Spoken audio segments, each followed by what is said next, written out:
And welcome to the Board of Education meeting.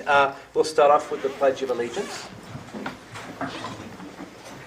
I pledge allegiance to the flag of the United States of America and to the republic for which it stands, one nation, under God, indivisible, with liberty and justice for all. Board President Amy Clendenin sends her apologies that she can't be here this evening. She has a work commitment that takes her out of town, so she's unable to be here. So in her absence, you're stuck with me. Make a motion to approve the agenda? So first, and are there any items on the consent agenda anybody wanted additional review of? And if not, I'll accept okay. In that case, motion's been made to accept the agenda. Do I have a second? Second. Good. All in favour? Aye. Anybody opposed? Passes unanimously. Okay. First item in that case on the agenda is celebrations from board members, and I'm going to go first just briefly. So some of us were present at the opening of Barbary Park, where the board had gone and bought one of the pavers there, and they gave us this. This is I'll just pass this round. It's a replica of the paver that we have, and in fact, if you go into the park, as we're facing the park, on the right-hand side, as you go in, you can see ours is our paver is the sort of in that first little batch that is that's down there. So I'll sort of send this round and everybody can have a look at it. And in answer to the question, no, I think it didn't have a crack in it here. This thing here is not actually the way it looks on the paver. It's that's just an additional thing that they gave for us. We'll pass that round. And whilst we're doing that, Christine. Yeah, well, I also have props. I picked up the Board Governance Team Award from last year, so Steve is still winning awards. As Alex pointed out, we were at the Missouri School Board Association Leadership Conference, and I really appreciated hearing about literacy and, what do you call it? Trauma-informed classrooms, and about the new rules for the district report card. And I know that summer school has started, and the Summer Celebrate Reading Academy has started, and my kiddo is in both of those, and it seems to be going well. Good. Sure. So I was lucky to be in New York this past weekend, and we got to go see the off-Broadway production of, I'm forgetting the name now, Secret Life of Bees, starring Elizabeth Teeter, who was going to be a senior at the high school. Okay. Which was very impressive and really, really well done. So Good. she's got a bright future ahead of her for sure. Excellent. Alex? I was also, as Christine mentioned, at the Leadership Summit, and also finished the 16-hour new board member training. Hallelujah. But no, quite honestly though, it was great training. I'm really looking forward to the CSIP process in June. Hopefully there's some things I can bring to that straight from the training there. I think also that Christine also mentioned the trauma-informed classroom piece was really interesting at the Leadership Summit, just talking about how certain schools are making, or how certain districts are making policy around really identifying trauma as early as kindergarten, and how to address that, and just create a safer and better learning environment for everyone. I just thought that was really interesting. Thank you. Arnold? I'm glad to hear Alex is really getting into the acronyms already. No, as David mentioned, I think the presentation of the statue monument sculpture at Barbary Park was an outstanding event for the community and for North Webster. And I want to thank the board for donating money for the paver and being supportive of that. Also want to congratulate former board member Emerson Smith, who is now one of our city council members. Okay, good. I hadn't heard that you've been chosen. That's excellent news. Yes. Awesome. Thank you. I too was at Barbie Park, a great statue and dedication ceremony. Congratulations to all the graduates. That is always fun passing that out. Let's see. In upcoming news, there will be a Juneteenth celebration at Deer Creek Park next Wednesday, the 19th, from 5:30 to 8. And we invite everyone in the community to come out and learn and celebrate and eat. It will be a sweet potato pie and a red velvet cake competition. So please come and enjoy some sweets. Thank you very much. That's great. And celebrations from administrators. Kath, do you have any? I do not. So just highlighting a few again, like Christine said, summer school's off to a great start at all of our sites. We have four summer school sites: Ambrose Elementary at Avery, Hickson is the middle school, and then high school is the high school. Our Edmond had a retreat last week where we engaged in some fun team building activities and then engaged in some weighty discussions regarding things such as our implementation of Prop E moving forward and some strategic planning work, and then also talking about some of our upcoming work related to equity, which is also strategy work. A lot of the similar conversations and things that we'll have as a board a couple Saturdays from now. I wanted to highlight around us is a showcase of the children's artwork from this art fair, the Webster Groves Art Fair this past weekend.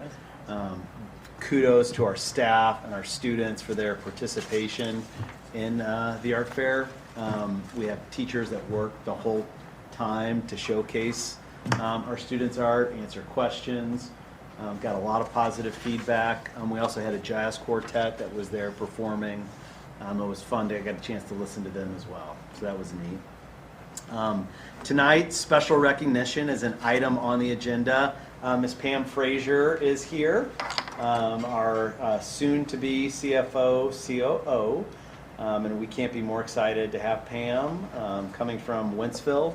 Before that, she served in Warren County, has about 15 years, is that right?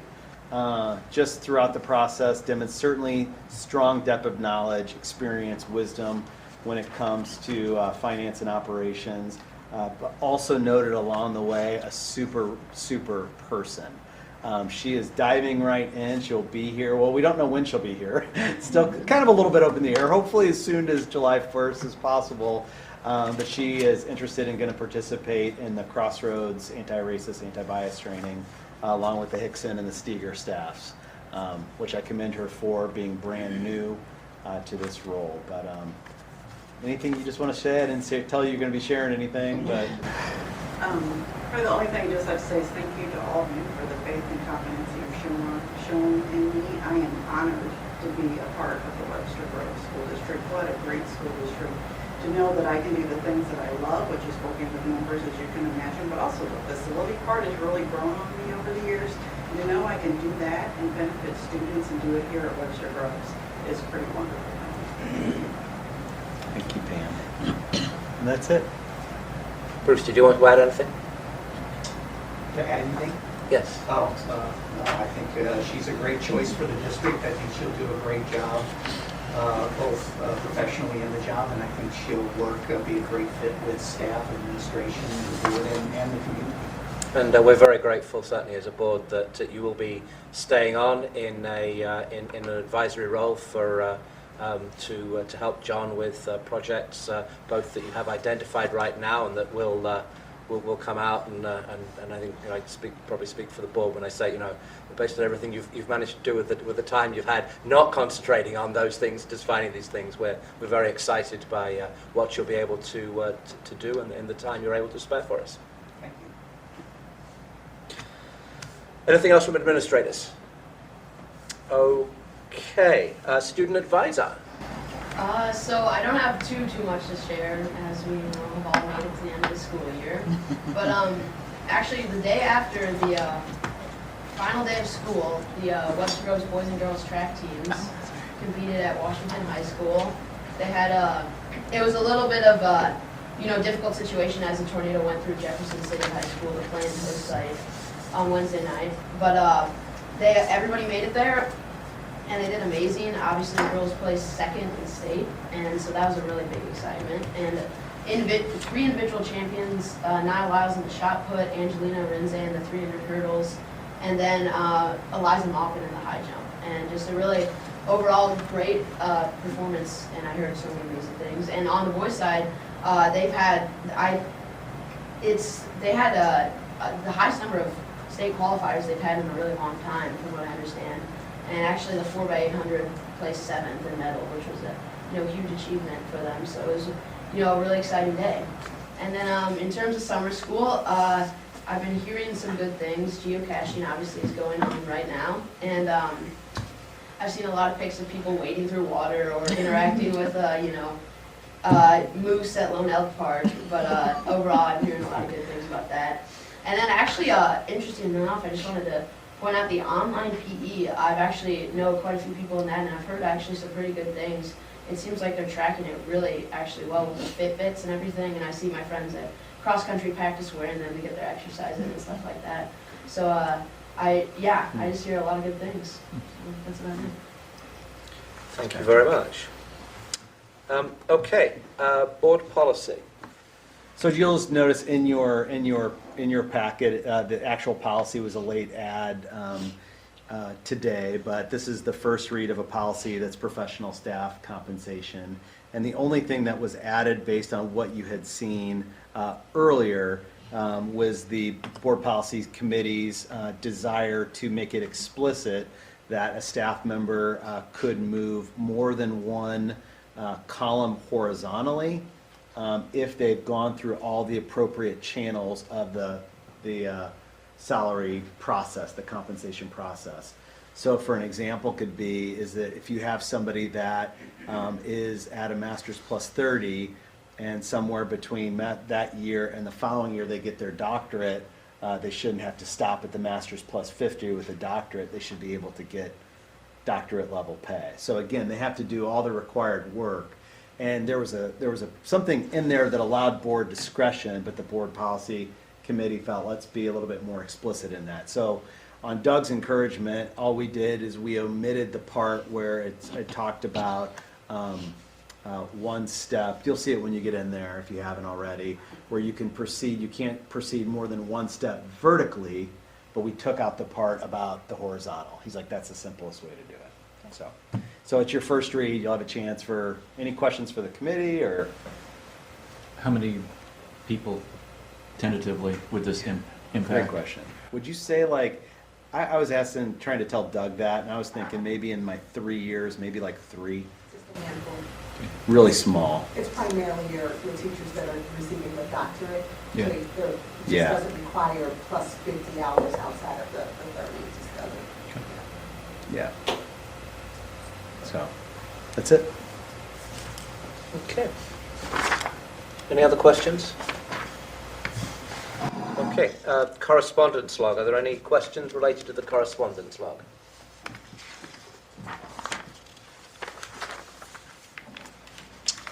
If not, the board calendar.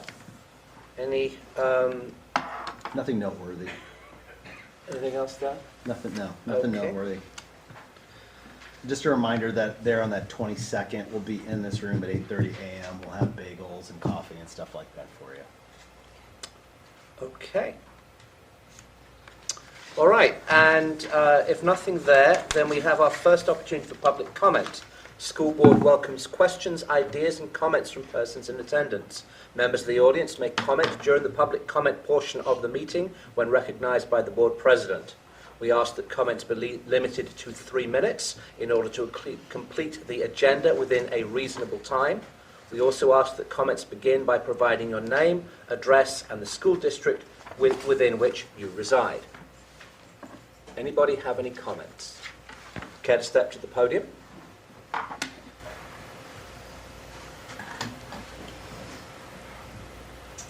Hello, my name is Jamie Bailey. I live at 115 West Cedar, and our children go to Bristol in the Webster School District. Welcome. So in a previous meeting, I think you had on May 13th, is that right, Kevin? There was discussion about a parking proposal at Bristol for valet to support the business on, I think, 216 Lockwood. So we moved into this neighborhood to be near Bristol School, so our children can walk to school each day. And now, many of us in the neighborhood feel that the school district is, and the Board of Education could be making a conscious decision that could have a negative impact on their health and safety. Right now, we have a garbage truck alarm clock during the week that helps get my kids out of bed in the morning. But from what we've heard based on this proposal, the noise generated from this parking proposal will happen while my children are sleeping. One of the topics that was mentioned was a privacy fence, and that's not really a solution to reduce the noise generated from cars, doors slamming, car alarms being locked, and the sound potentially from abandoned vehicles being towed in the morning.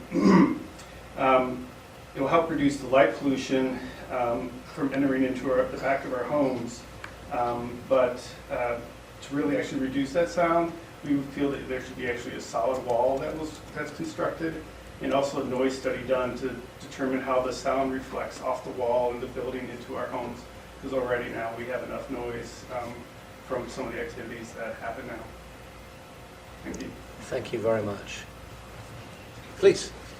Just by the way, just to make a note, by board policy, we do not respond to comments that are made in the public comment period, but we obviously do take note. Please. Good evening. My name is Jennifer Elin. I live at 36. Testing. Can you hear me? Hi. That's okay. No worries. My name is Jennifer Elin. I live at 36 South Gore. My children both went to Bristol. I have two children who both went to Bristol. One is going to be a 5th grader this year. My son will be going to high school this year, so very excited about that. My home directly faces the area that will be proportioned as a gate going into that lot. Like my house is right next to the orthodontist house. So I am a single mom. I'm fully invested in Webster. I have spent hundreds of thousands of dollars renovating that house that I live in right now, and I'm terrified of what this will do to my property value when there's a thoroughfare literally every night coming in and out of that lot. The front of the street that my house faces on South Gore has already been rezoned as commercial parking. So between the hours of, I think it's 6 a.m. or 8 a.m. and 5 p.m., I can't park in front of my own home for more than 2 hours without getting a ticket. And similar to the previous speaker, I agree. I moved into that house because I love downtown Webster. I love the walkability. I loved my children walking across the street to Bristol every day.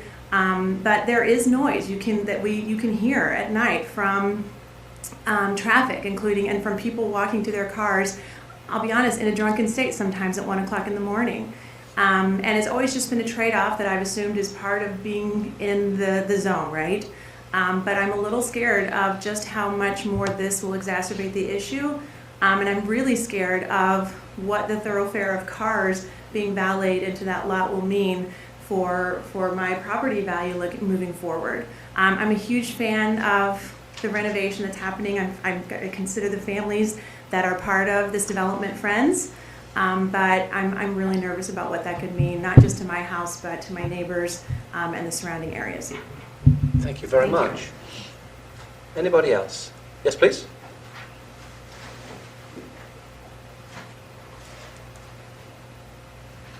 Hello, members of the board. My name is Joe Langlitz. I live at 128 West Cedar Avenue with my wife Meredith and our baby Lucy, who will hopefully go to Bristol School, like some of my neighbors' children. When my wife and I moved to Webster less than 2 years ago, and we found the house that's now our home, we were very excited about being close to a commercial area that was growing and vibrant like Old Webster. But we had real concerns around the noise of being that close to a commercial area. So, like responsible people, we walked the neighborhood at night to see what's this neighborhood like at 10 p.m. It was beautiful, it was quiet. We said, yes, this is home.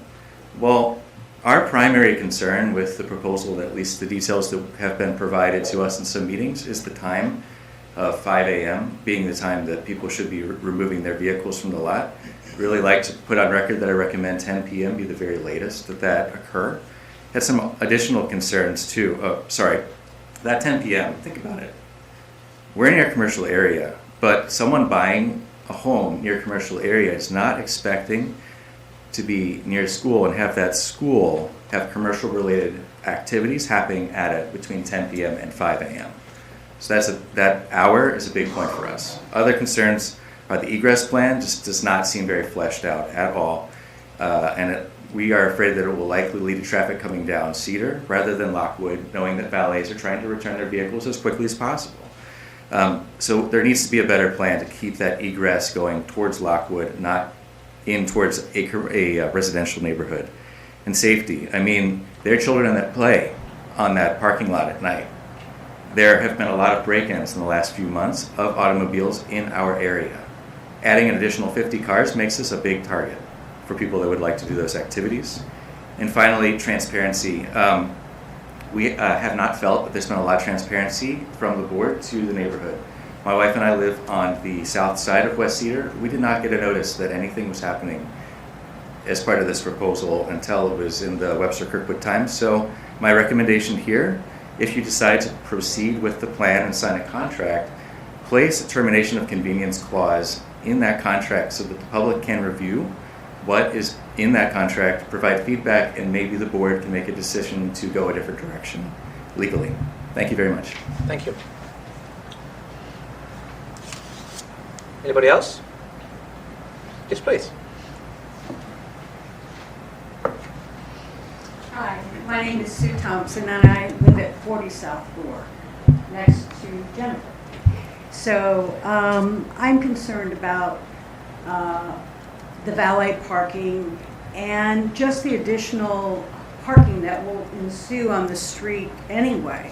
I mean, we're sort of focused on Bristol parking lot, but it's very likely that our street will be filling up even more than it does now with additional parking.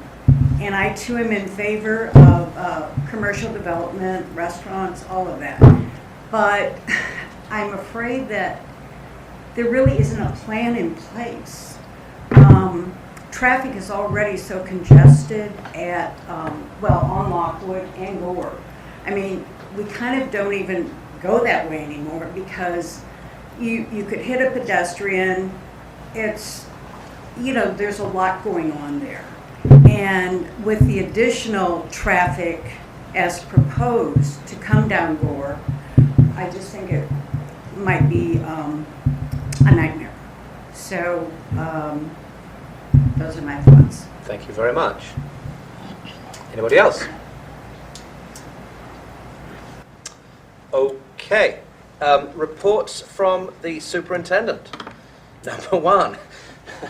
So Use of the parking lot, the yeah, Bristol parking lot. And what we're going to do tonight is last time we talked about the initial proposal ideas in detail and had discussions on that. I had shared with you at that point that we had sent letters out. It was about 6 to 7 days advanced, I think, is when they received them. We did send them to the people that were directly bordering the school. So on Cedar, as that gentleman said, his side did not receive a letter. The people on the other side did. And I targeted kind of where we sent those. From that, from emails we received, from conversations we had, we weren't looking to make any decisions at that particular meeting. But folks were understandably upset that they didn't receive earlier notice regarding that meeting. And so I did want to acknowledge that. I also did want to acknowledge we knew that we would be continuing discussions following that meeting based on the discussion. And what we had pledged to do is kind of just keep track of what the emails that conversations, feedback that we had directly received regarding the proposal, the discussion, and the such. Since that time, so what I'm going to do is tonight share what that feedback was. That's kind of what the purpose is tonight. If you have any questions regarding that, I'd be happy to answer it. I had received emails from approximately 7 people. I got an email just today from somebody. One phone call, Bruce got a phone call, and then we also had a small group discussion with some of the people who are actually here this evening. That doesn't include the people who just spoke. Some of you just spoke I haven't spoken to or heard from. So some of the different concerns or feelings expressed. First of all, the one that isn't necessarily ours, but certainly the feeling is that we're having an effect on is frustration with the city's approval of this particular establishment prior to kind of figuring out a parking plan for the event space. There's been some misunderstanding as to what our role has been with the restaurant or with the development or with the parking plan overall. And I feel we've done a pretty good job of clarifying that for folks. But that frustration for some of the folks definitely still remains. I mentioned the part about frustration with receiving that letter in that time frame. One of the things recently shared with me is that one person felt that we don't have the experience to lease lands and improvements. We don't have the experience to do that we have the experience to work with kids, take care of kids' education, but we don't have the experience to lease land or make improvements. We haven't shared with the public a financial projection of the lease. So what are we looking to receive in compensation? What are the costs going to be? This particular person recommended that we create a plan and share it with the public for their thoughts.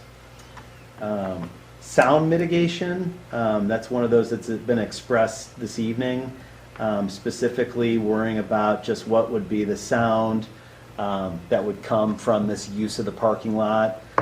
Discussed already, key fobs, door shuttings, if people, cars stalled, cars were left, tow trucks during that particular the night. So just overall sound mitigation is concerned. Neighbors want to be, if we were to move forward on a proposal, they want involvement in selection, any kind of discussions regarding modifications to Bristol, specifically like fencing or any kind of structural type thing like that, to have the opportunity to give feedback if ultimately we decided to move in a direction where we agreed upon an agreement. There was worry about the valet drivers driving through the neighborhood, that and we could, within an agreement, structure that they are to head out of Bristol and go left down to Lockwood, but what level of oversight would we have? And so there's, again, just worry, there's worry about residential impact as a whole, but also just what would the effect be from the cars driving through the neighborhood. And wondering along that lines with that and others, if there were a violation of what the agreed upon, the agreement, the terms of the agreement, how swift would we be to terminate? Would that be something that would be done immediately? Would that be something that would take multiple offenses? So that is a concern. Mentioned tonight too, along with some of the others, the health impact of disrupted sleep on children due to the environmental noise. So if the children are being, their sleep is being disrupted at different times of the nights, what are the short-term, long-term effects of that disruption on the sleep for the children? That if we were to do it, it would set a bad example for children by allowing a parking lot, a school parking lot, to be used for a bar restaurant. So John, am I right in thinking that all of these comments are included in the correspondence log? No, not all of them. Not all of them are in the correspondence. Most have been sent to you all via email, but only the emails that I've had with residents that have copied the board are included in the correspondence log by our conference log procedures. that make sense? Yes. So if I had a one-on-one email with somebody, it's not in the conference log. Okay, But all you- right. So the stuff you're I've doing shared is some the of stuff this that with the we exception haven't, of the one haven't today. seen. Okay, all right. Yeah. Thank you. That sets a bad example. Worry about allowing the cars to remain on the lot for too long. 5 a.m. is way too long, way past too long. If an agreement was reached, I mentioned that, how many violations would it take? Other feedback that I received is not on the concern side, is that the development is good for the city of Webster Groves. Support for the use of the parking lot as long as there's a suitable privacy fence that's put in place. And then appreciation for the district's willingness to work with local businesses to support development in the city. So those, obviously those concerns and those positives are not consensus either way. Those are what different people have shared. But right now, kind of the insides is pretty small, but valuable feedback. So.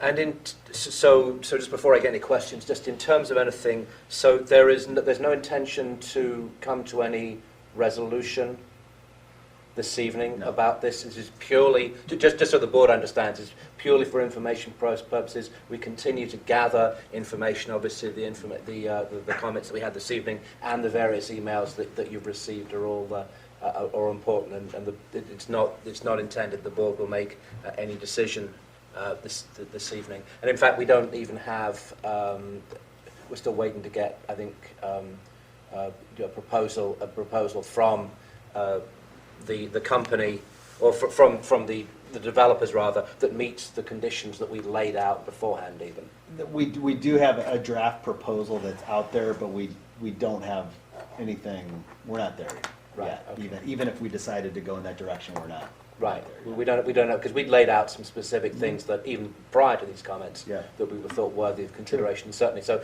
just to be clear, the board's not being asked to make any sort of decisions right now, just to understand the feedback that we've got from the community with regard to this. That notwithstanding, does anybody have any questions or comments? I've got a question as it relates to, because I know Mark had some things in social media related to this, that the use or the potential or possible use of the Bristol parking lot was just one portion of a parking plan. Has the city been in contact with us as it relates to what the rest of the plan is? Not that we need to know what the rest of the plan is, but I don't even know how many parking places they need to utilize. I don't know that either, and we have not corresponded with the city, regarding that particular plan. I know that the restaurant, the group has, they have enough, the parking is suitable, whatever the proposal was to have parking for the overall restaurant and brew pub and stuff has been satisfied, and the only thing was that they needed something for the event space. But I have not physically seen any plan myself. Okay. Yeah. Anybody else have any questions? Keita? Just for my own clarification, when you say event space, this would not be like an every weekend thing. Is this just when there's a special event, or is this going to be like an every weekend deal? It could be. It could be an every weekend deal. It could be. I mean, the draft agreement that, originally had a Thursday through Sunday. Okay. So it could be. It just all depends on, how it gets used, and so Okay. it would just all depend on, the interest and Okay.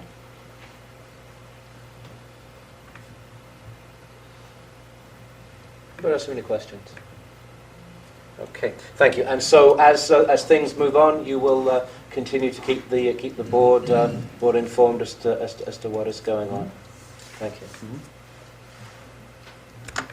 Actually, one thing, when do we expect to kind of have a proposal that we can actually start, looking into, and I guess something a little bit more solid? Has any of that, have they hinted at anything, or?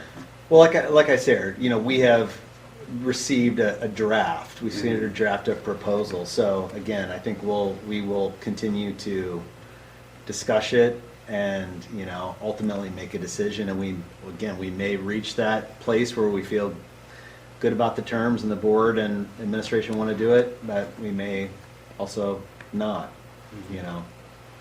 So there's no particular timetable from our point of view. I think the restaurant group wants to open sometime in later fall, mid-fall, late fall, November, I've heard, December. Can't guarantee that, but again, we're one piece of a bigger plan that they've talked with a lot of different companies, stores, people in that particular area to do what they're looking to do with us. Right. Yeah. Yeah, there's no requirement that they come to an agreement with us before they open the restaurant and brew pub. We're literally, it's can they use Bristol parking lot for the valet is our only interaction with them. Everything else is the city, all of the parking plan, all those other things. I think there's perhaps some confusion early on that we had a bigger role than we do, and really it's just that one little thing. True. Okay. Anybody else? Okay. Dr. Denbo, Federal Programs Report. Thank you very much for coming this evening. Thank you. Good evening. Good evening.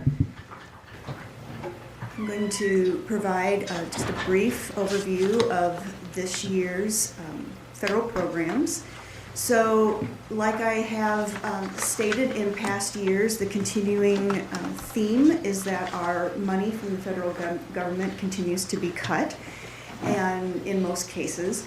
So just briefly, Title I this year was reduced again by about $11,000. You can see over the last 4 years, we have been reduced by almost $85,000.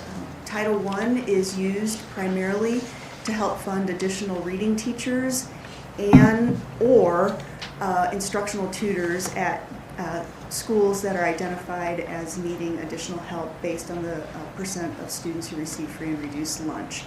So those schools could change from year to year based on the demographics of that school. So this upcoming 1920 school year, we will be providing support for Givens, Hudson, Avery elementary schools, as well as Steger 6th grade center.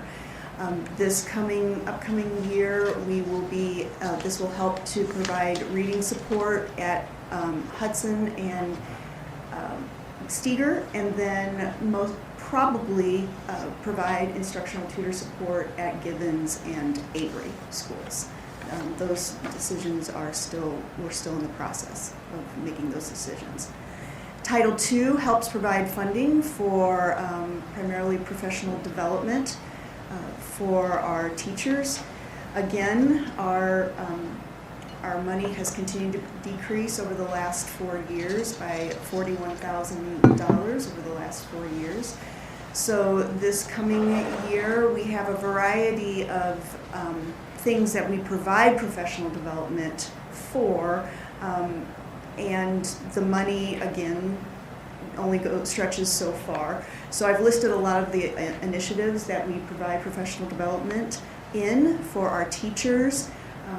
Most likely the money that we receive this year will go primarily to help with literacy and or our social justice initiative, equity initiatives for the school district.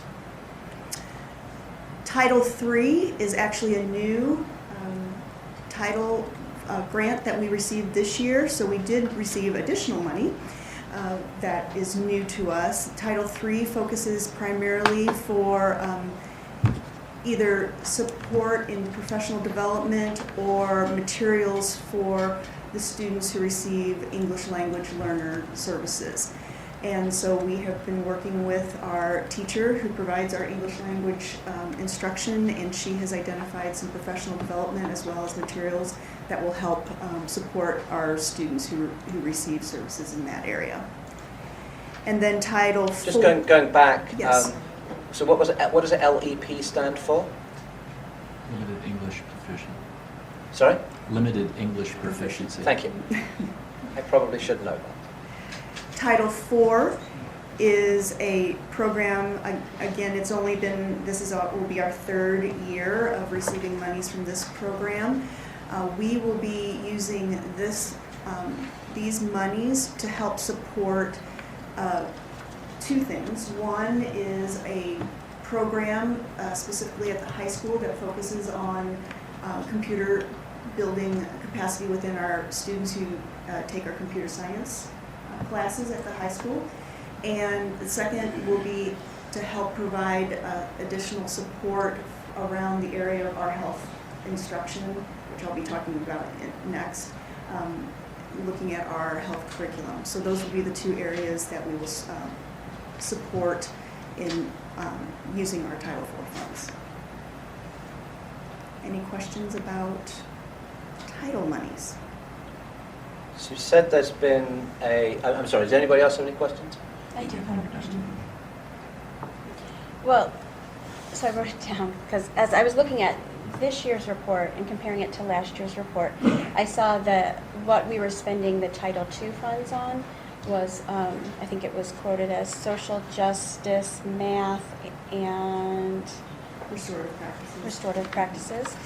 And I had noticed that last year one of the goals was also literacy, professional development, and I was wondering what monies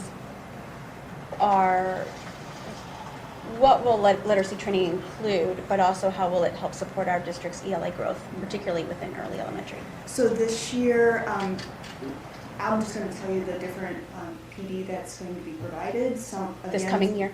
This coming year. Okay. Some of it might be paid for by title. Again, it just depends on how the bills come in and the timing. So we will be providing units of study training with professional developers from Columbia Teachers College in the units of reading for our teachers who teach K-2 and 6 through 8. In addition, Julie Parr has provided services and training around the units of writing, K through 8 for our teachers. We also partnered with Ladue School District to put on, or will be putting on, a phonics institute for teachers in K through 2, as well as this coming school year we will be providing units of phonics training for our second grade teachers. We did kindergarten and first grade last year. They're coming out with resources for our second grade teachers. In addition to that, we are providing Words Their Way training, which is the phonics, word work, root work, spelling program for our 3rd through 5th grade teachers. So that all encompasses that whole component of building all aspects: reading, writing, comprehension, phonics, the phonemic awareness, foundational skills. That's our goal for elementary literacy. Thanks. Can I ask a follow-up question then? Because some of the training, it sounds like, is put on by Julie Parr. Does she receive then professional development with each of these different programs? Some of those programs, absolutely all, I believe all of them. She has gone up to New York and received direct training from Teachers College. Last summer she went to the units of phonics training, which then allowed her to come back and provide that training for our teachers. So she has participated in their direct training in the past. Staff participate with thoughts on the report and focus areas for next year? Was there staff participation with that? Yes. Okay. Yes, and the coordinator and working with the administrators. So there's been a trend, obviously, down in terms of federal funding of these programs. Do you have any sense as to whether this is something that has bottomed out now, or whether it's going to continue to decline? I really don't have a sense. What we do know is the information that we receive from the state comes to us later and later every year.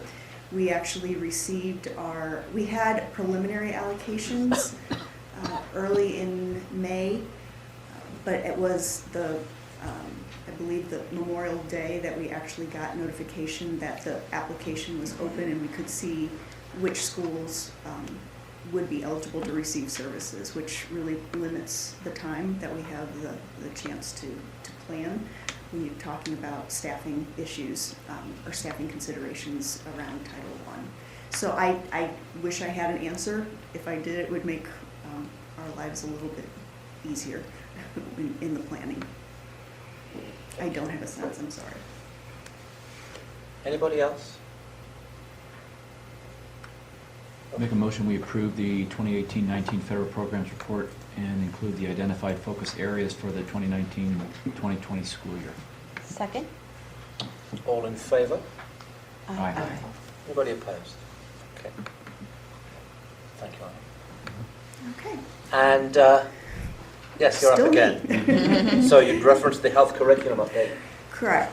So the health curriculum, we have been working for an entire year, over a year, looking at our health curriculum and in the process of revising it. I want to give a huge shout out to all of our health and PE teachers, but in particular 4 who've been instrumental in focusing this work and doing the bulk of the writing, which is Justine Fields, Dawn Meyer, Leslie Bennett, and Dave Kukuru.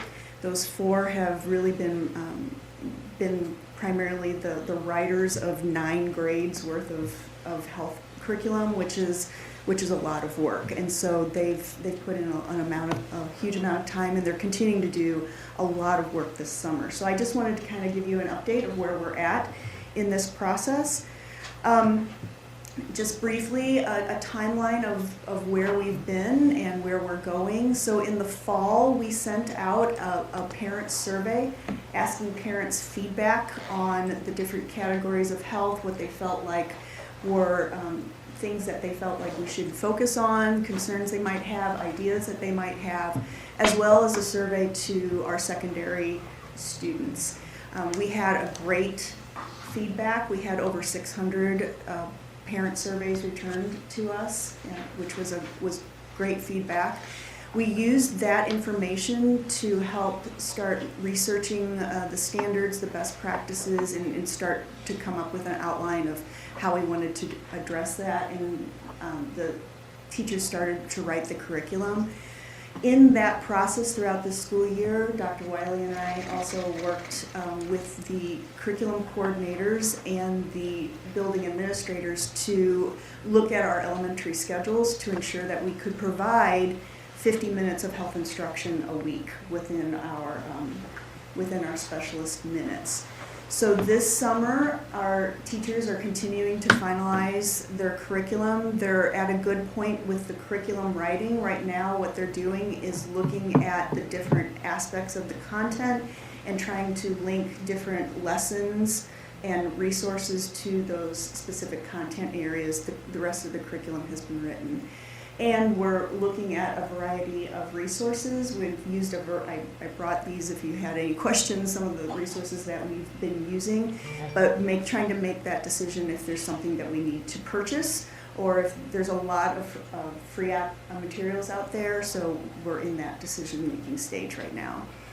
On July 31st, we'll be bringing our curriculum to the Wellness Committee. The Wellness Committee is going to be using a health index to look at our curriculum and kind of rank it or rate it to see that we are covering the topics that we need to be covered.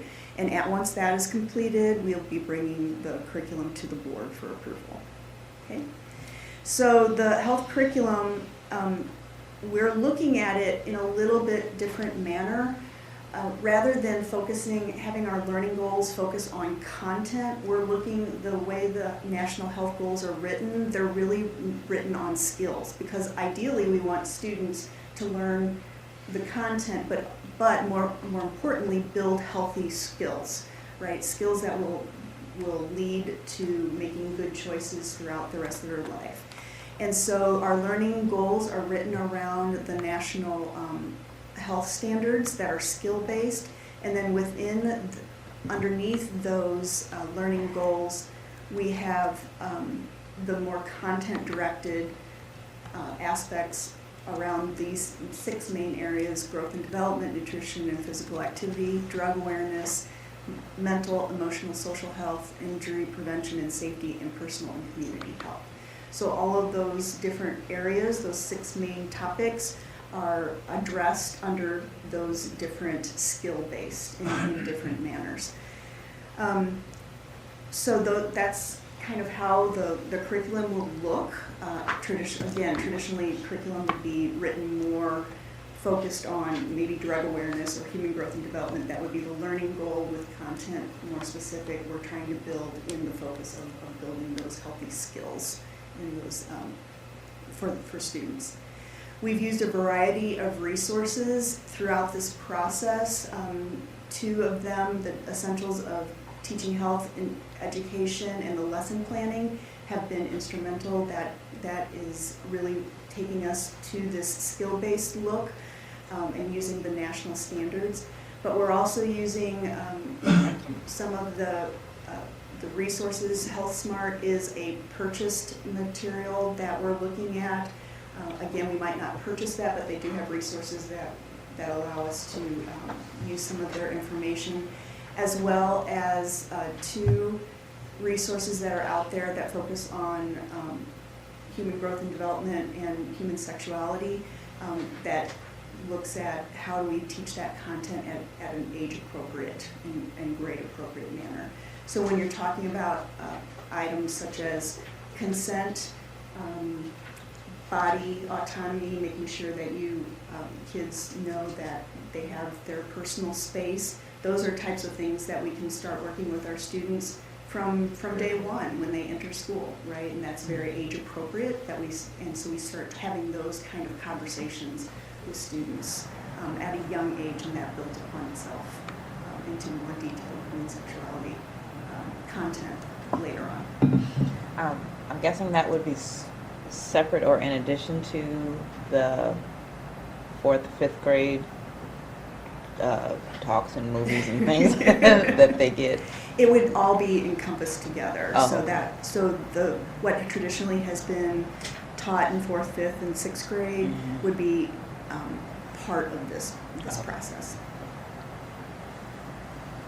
We look to mainly do this through like PE, comprehensive guidance, or does some of this kind of overflow into science, social studies areas also? Primarily, it will be health and PE.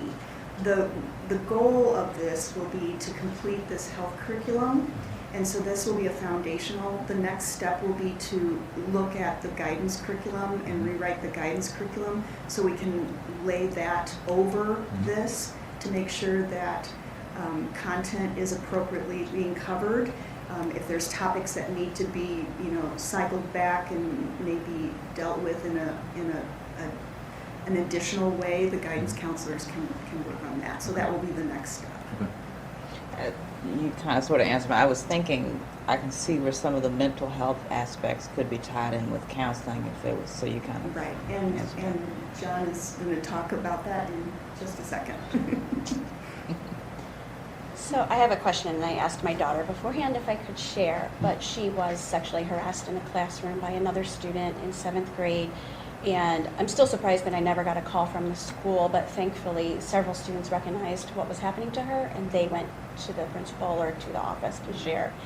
But that was a sort of terrifying phone call to get as a parent with my daughter telling me this, and after school. And so I'm wondering 2 questions. Will students receive skills because you talked about skills, right? Will students receive skills to recognize and form healthy, respectful relationships? And will students learn, and I'm thinking back here to an email that I got from another parent, but will students learn skills to prevent sexual harassment and assault? And then I have a 3rd question too. Yes. So if you go back to that, that is definitely our goal. If you go back to our learning goals, one of them is advocacy. So learning how to be an advocate for yourself if someone is is treating you poorly in some way, how to provide that skill that they can either reach out to a trusted adult, how to work work their way out of that situation, should that occur. Those are all things that we're hopefully, our goal is to help them out that step. Sure. Because I want to make sure that all children are in a safe Right. environment. Right? Absolutely. And because my husband ran into friends of ours who had a child in the district who came out as trans, who then left the school, how will this be inclusive of our LGBT issues and be particularly sensitive to those issues for our students? Correct. So our goal again is to provide information for our students that is sensitive to all students and inclusive for all students, so that they're aware and that they understand, and we build that respect within our curriculum and with all of our students. So that's something that looking at the different resources that we have is something that we're certainly will be talking about and addressing, but also doing it in an instructional manner, not making sure that people's personal beliefs, but just instructional. Facts are facts. Right. Chris, do you want to touch on just real briefly that training, the training that you and a few of the other teachers participated in? Yeah, we participated in a couple of different webinars from a group that focuses on the needs of transgender youth. So it talked about really everything from just the language that we use to how we can support them within the classroom and how we move forward in helping provide a safe environment for them and for all of our other students. So that's even beyond this. Mhm. Yeah. So Great.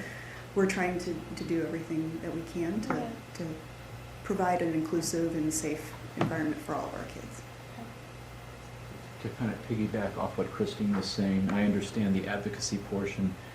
The portion, though, that may roll under self-management, but it's not kind of listed there. Students are being trained on sexual harassment and not to do it. Right. Okay. Right. And that happens at the beginning of the year, or? I can't tell the time. I couldn't tell you the timing of that. That's a little bit more detailed. That I don't know if that's been decided yet or not. But again, we want to do it in a way that's age appropriate. Correct. And when that would time out and what grade level would be, that's something that we can decide. Some of the resources say that by the end of 5th grade, students will understand what sexual harassment is and ways to combat it. So that's, again, those are just some of those details that we are continuing to work on. Did they address suicide at some point in the curriculum? Just awareness and risk factors, that kind of thing? I can double check to see. I'm sure they do. I know that for sure it's covered in the social emotional component with our counselors.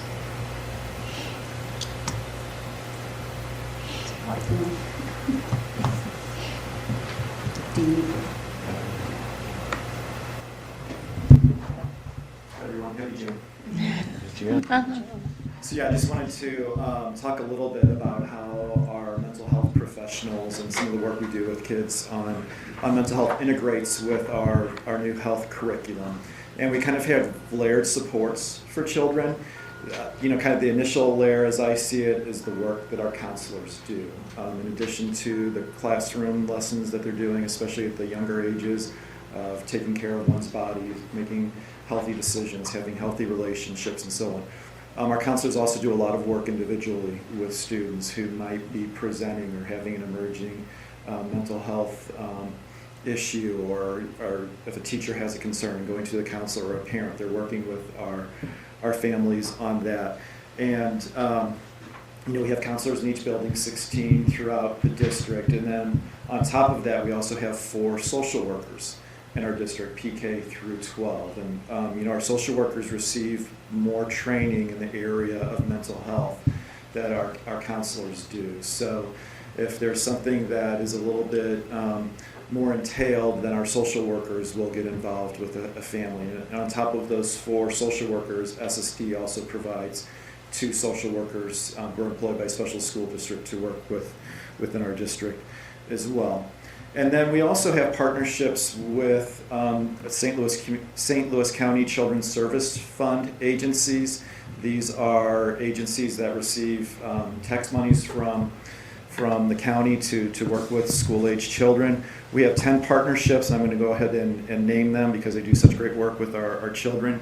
Chad's Coalition, Catholic Family Services, Community Psychological Services, which is an assessment services through UMSL, Epworth's Family Support Network, Jewish Family and Children's Services, Lutheran Family and Children's Services of Missouri, NCADA, the National Council of Alcoholism and Drug Abuse, Preferred Family Health, Safe Connections, and Youth in Needs. And they all have their own little niche. So we're going to cater the needs of the student to that specific agency, whether it's something that could be drug or alcohol related, relationship related, anxiety, or other areas of mental health. And they do a lot of work individually with families and with kids, and they're going to do things primarily outside of what we're providing, but in conjunction with what we're doing here at the school. This year we did a lot of work with the National Alliance on Mental Illness, NAMI. They're a group that works with individuals of all ages with mental health. They have a program called Ending the Silence, and they have a student component, a staff training component, and a parent component. We took advantage of all of those. All of our students 7 through 12 received the student part of that. And pretty much the program was just recognizing what could possibly be a mental health illness, working with schools, different resources, and so on. Again, our Hickson and high school teachers received the training through this, and then we also had a parent presentation in the fall that they provided to our community. And then on top of that, we did more staff training. A lot of our schools, as they do professional development for their staff, they'll do, like Chris said, in the areas of social emotional learning. This is our second year with Character Plus, and they provide a lot of supports in those areas. And then, Joe, you mentioned about work with suicide. If you recall, last year you guys passed or adopted a revised suicide awareness policy. So we spent a lot of time with the counselors and social workers this year looking at our protocols, revising our protocols, and also doing training. We participated in a webinar series, but then we also had a local expert, Ryan Lindsay, do a full-day training with all the counselors and social workers. And then we've also, in addition to the NAMI parent presentation, we also did a lot on community awareness. Hickson did a speakers series in March that was geared towards secondary, middle and secondary audiences. And their topics were anxiety and depression, social media, the adolescent brain, eating disorders, vaping and drugs, and trauma. And then Betsy Mopper did a great job with the Wellness Committee doing a spring event that had 2 keynote speakers, one on opioids and the other on childhood mental health. And then there were over 20 breakout sessions of various wellness topics. And then there was a resource table that had over 17 community agencies that were available for folks to learn more and talk to experts individually about various health wellness topics. And then, as Chris said, the guidance curriculum will be looked at this next year and will further incorporate their curriculum into overall health. Thank you. Questions? Yeah. Will those same kind of programs be available this upcoming year? Oh, yeah. Are they going to be doing? Yeah, those with those community partners, the St. Louis County Service Fund agencies, yeah, those are pretty much annual partnerships that we have. And is there any specific programs or whatever regarding ADHD that seems to be growing within the student population? Is that being looked at as yeah, that's something we haven't addressed in a few years with the counselors and social workers, but that's something we can definitely look into. Bruce, just a shout out to the Wellness Committee and you, Betsy, for putting on that wellness fair. I think I'm an alternate on that committee, and I missed a monthly meeting, and I came back to the next meeting, and they had pulled together this whole event, and it was amazing. Yeah, it was really a tremendous thing. We probably had about 100 participants there throughout the day. It was an 8 to 12 event, and just the number of speakers that she was able to get on the various topics. It was really well received, and the feedback that we received in the feedback forms from the participants was really positive. And we're planning on doing something again, hopefully, where we won't be competing with spring activities. So we're probably going to move it up more like January, February. And I was at the NAMI event too, and they did a spectacular job, and I was sad to see that there was only just a handful of people there, and I don't know if maybe, are there other ways to pull people in, or are there better ways to make sure that information gets out to families? Yeah, we're always constantly looking at ways to better communicate with families about our events and tie on to other things. There's a presentation that I'd like to bring in the fall that you'll learn more about too as we get closer to that. Is there anything in place? You mentioned that the counselors have received training. Is there anything in place, whether it's suicide prevention or just mental health identification, that would be like a training for all teachers? Just since they're the ones who are going to be with the kids day in and day out, and it might be something that's tougher to identify, but if you're with someone constantly, you can identify that there might be something that needs addressing.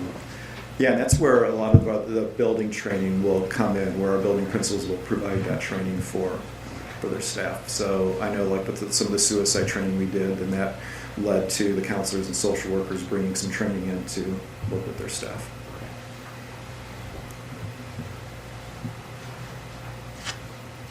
Sorry. You're totally fine.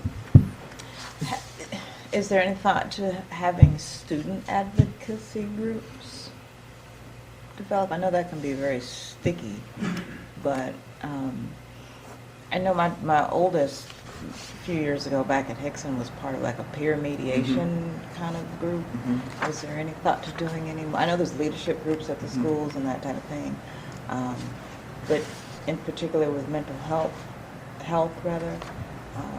is there any thought to having like at least like groups where they can talk, or be mediated by a professional, of course, but. Yeah, I know with some of our student groups, they kind of hit on some areas like in the neighborhood possibly, but I don't know if we have any that are dealing specifically with mental illness. That might be something I can talk to the principals about, see if we get students more involved. There is that local group, Kids Under 21. I think some of our kids volunteer, which is a peer mediated. I apologize, sorry. Yes. Any more questions? Okay, that's okay. Well, thank you. One of the things that Alex and I heard over the weekend at the Missouri School Board Association was that when our schools are healthy and when our kids are healthy and well, then we're doing the most we can to make sure our schools are safe. Okay, thank you very much. Thank you. All right, I'm conscious that we've got a long agenda this evening. I'm also conscious that people's attention only lasts for so long. So I am going to declare just a very brief, we're going to take about a 5-minute break where you can go and sort of recharge and whatever, and then we will come back and we'll finish off the rest of the main agenda. But I just think it would be, at least for me, I think, it'd be good if we just take a couple of minutes break, okay? Can you pause it? Pause the tape on his phone. Tell them to pause the tape. Are the microphones back on? Is the recording back on again? Thank you very much. Okay, item 4.04, high school graduation venue. So Patrick and I are going to co-present to you this evening on the high school graduation venue and actually propose change in it for the coming year. Dr. Irvin is also here, principal of Webster High School, and I would invite you, Matt, at any point along the way you think you can add value, you can add value to a point of the conversation, please do jump in, don't hesitate. So this kind of idea for thinking on a graduation venue has been on many people's minds for a little bit of time. I ended up coming together with Matt and Karen Verstraete and Patrick and Jessica to have an initial conversation about graduation venues to see if it's a topic that was worthy of further exploration. We agreed that it was. We met once, we came back, we met again. Then we decided at that point we were going to do a survey of just some stakeholders. We didn't target the entire Webster Grove School District community, but we did target high school families, high school staff, as well as high school students to get their perspective regarding the venue. We had, I think, a pretty good turnout. 731 folks responded, majority of whom were parents and guardians, students and staff. And I know you've read this, so I'm not going to read everything to you. Some of the takeaways, they were asked on a Likert scale to rate things, whether it was most important or are really important or not important. For the parents and guardians, you can see, and students, they were kind of split down the middle of, would you like to stay at Moss and Roberts or would you like to go someplace else? The staff was significantly higher on the we want to go someplace else. In terms of the factors, which I talked about before, factors to consider, both parents and guardians and students thought when picking a venue or having a venue that having a clear view of the graduates receiving their diploma was the highest priority. For the staff, it was a guaranteed location and conditions. The least important to the parents and guardians was the date of graduation. Least important to the students was the venue being located in or near Webster Groves. And the least important to the staff was the date of the graduation. So presumably there are state issues in terms of how early you can hold graduation. You do have to take into account that. Well, as long as you have the required, the requirements that the state puts out, you're good. So graduations range anywhere from May in single digits to June, if you look at just school districts around us. Okay. So I went ahead, I copied these directly from, so if you see typos, they weren't my typos, I just noticed Roberta, I didn't catch that before Jim. But some of these were sample surveys in favor of Mossfield Roberts, some like being here in Webster Groves. A lot of the comments were in favor of, it's been the tradition, my kids have done it, I had done it. A number of comments favoring that. Sample of survey comments in favor of another venue, Chaffetz. Again, I won't read all these. A lot of you have. Patrick, do you want to talk to any of them that maybe you saw in the data or we've discussed? Yeah, definitely. I think one of the ones that obviously consistently came up a lot was the clear view. And I was actually at the most recent graduation, and I was playing with the graduation band, and I got done, and I headed over just to see if I could get a little bit of a view to walk, to see some of my friends receiving their diplomas. And of course, for me, it wasn't as big of a deal because nobody in my family was graduating or anything like that. But I was standing on the side, on the track, behind the barrier. And for me, it wasn't as big of a deal, but I noticed there were a lot of families around me. And so, obviously, that's kind of a big priority when you have a family who is kind of straining to see a spot of their child graduating. And I mean, it wasn't one or two, it was I ended up going to the other side to try and get a better view. It was the same way over there. And so I think that kind of speaks to, what it's going to become, if we were to continue to hold it at Mossfield, the kind of trend that we would start to see as, the trend in enrollment starts to go higher. And so that was probably one of the biggest ones that I can speak to for myself. But I think that was the biggest one in terms of coming up and just priority-wise, I feel like. Good, and jump in wherever. Some of the other concerns have to do with, again, if we have to, just scheduling it, if there's any sense of inclement weather, it's we have to, if there's a probability, high probability, or there is inclement weather, we got to head inside to Robert's Gym. Last year, we had a number of families that didn't get to see their child or grandchild or somebody graduate. You read some of those comments probably. Karen Verstrate, one of our counselors, her grandparents traveled. We had parents that gave up their seats in the actual gymnasium because they had people travel in. As a reminder, some of us are new to this. If we have to move into Robert's Gym, families get 4 tickets for their, or graduates get 4 tickets to disperse to family in the gymnasium. They get 3 tickets to disperse in night auditorium. Because in night auditorium, you get to watch the YouTube video on the big screen. Some of the other criticisms had to do with just the facility itself. Bathrooms came up every now and then. Comes up a lot at football games or any events there. And just the whole weather situation in general. Other survey comments that were pertinent were just people saying a lot of people favored or were indifferent to graduation being around Memorial Day. It is quite often the date of the state track and field competition. So that's not necessarily an ideal time of year for all those families. Somebody mentioned the sound, just some different thoughts from people. Just to highlight in pictures for you, again, that's what it looks like in terms of Moss on the left, Robert's Gym on the right. One of the issues that came up, and Patrick and I met with a group of students from the high school, and listening to them talk about the parking and the traffic, because you have at this, and again, it's time of day, so you could always switch time of day, but you have people coming from all over the region, and some from different states or some from the airport, all converging in this little spot right off Highway 44 at a pretty busy time. And some of Patrick's peers talked about knowing families that were on the grounds, having entered in their car on the grounds prior to 6:30, but not ultimately finding a parking spot until the names were being read. And you could see just kind of some of the parking and the traffic there. This picture I thought was pretty notable. Patrick talked about, this is kind of the setup. And you could tell at this point the students aren't even there yet. And the crowd, the stadium, there's certainly space there, but it's largely filled or it's largely reserved at that point. Okay?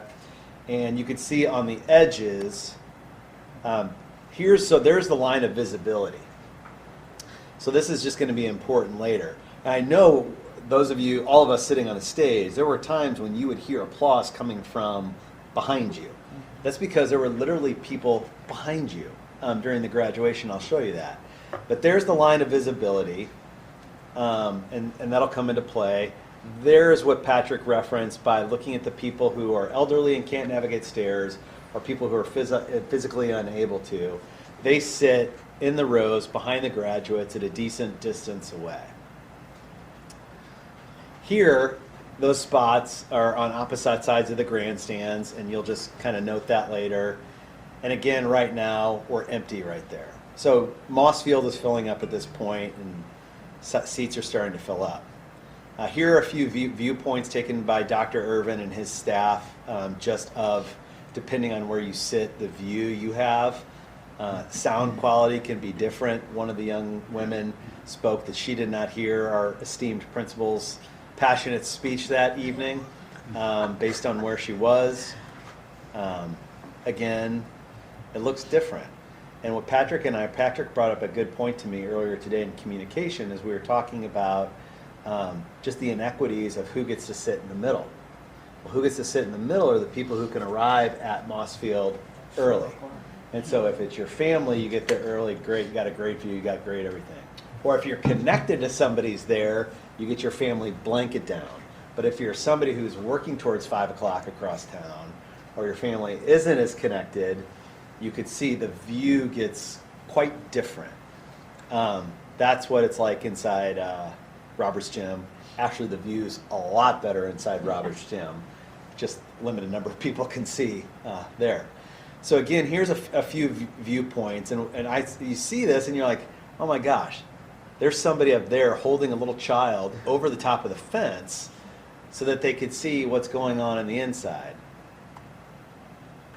There's the green starting to fill up on the sides. There's people looking over the fence. Again, as Patrick referenced, these are people behind these barricades. What I didn't know until this year is that for safety reasons and for viewing of safety reasons, the police, once 6:30 starts, you can't go in front of that barricade to go back to your seat or go to a seat. And they're worried just about, again, not just obstruction of view, but when they used to allow that, people would get up and they would be in the aisles. They would sit on the stairs coming down, and so they would be worried about people tripping. Well, this year we had a parent and child who went to go to the bathroom, can't come back in, can't go to your seat. We had a parent that, according to somebody, almost had been arrested because they were arguing because they could see their family and they're right there and there's a spot, but we can't just let you go and not let other people go. These are the people that were behind us. Again, when you went back to that line was down the track. So these are families that stretch all the way along here, and that was during graduation. You could see the musicians are already gone from their seats. Again, the green grass starting to fill up. The cars, I meant to show you there was green space behind the stands, but started to park elsewhere. Again, people sitting on the outside and as such. So I'm kind of mentioning all these: sound quality, weather's an issue. Weather's an issue if you have to move inside. Weather's an issue just if it's really hot. Weather's an issue. You'll probably notice one of the comments, a parent worried about their child with asthma being able to participate. Again, the design of the stadium. Our stadium does not look like Kirkwood High School stadium where you got this really big seating and you've got people that can enter and exit from the back. Moss Field is not really that nice, and we know that. And the facilities are not that nice either. You either have one of the two bathrooms or the porta potties. So based on the feedback of the students, based on the feedback of everybody, based on what we think is right regarding having an equitable graduation venue, we are proposing that we move graduation next year to the Chaffetz Arena. The graduation date, based on availability, thank you, May 12th, 2020, not 2019, would be at 6:30 p.m. That would be a Tuesday. Matt, do you want to talk? You could be in all these pictures here, along with Lafayette High School. Do you just want to speak to the venue and? Yeah, they host over 24 graduation ceremonies in the spring, both secondary and post-secondary. Can you please just so that Yes. Thank you very much. Sorry. Yes. Chaffetz hosts over 24 graduation programs, both some post-secondary and secondary, and my experience, they've been very agreeable in trying to meet the needs of the different school communities and to provide, I think, perhaps there's some pictures here, provide a little bit of that, how it's kind of individualized to reflect the school and be connected to that school setting. But acoustics, seating, ADA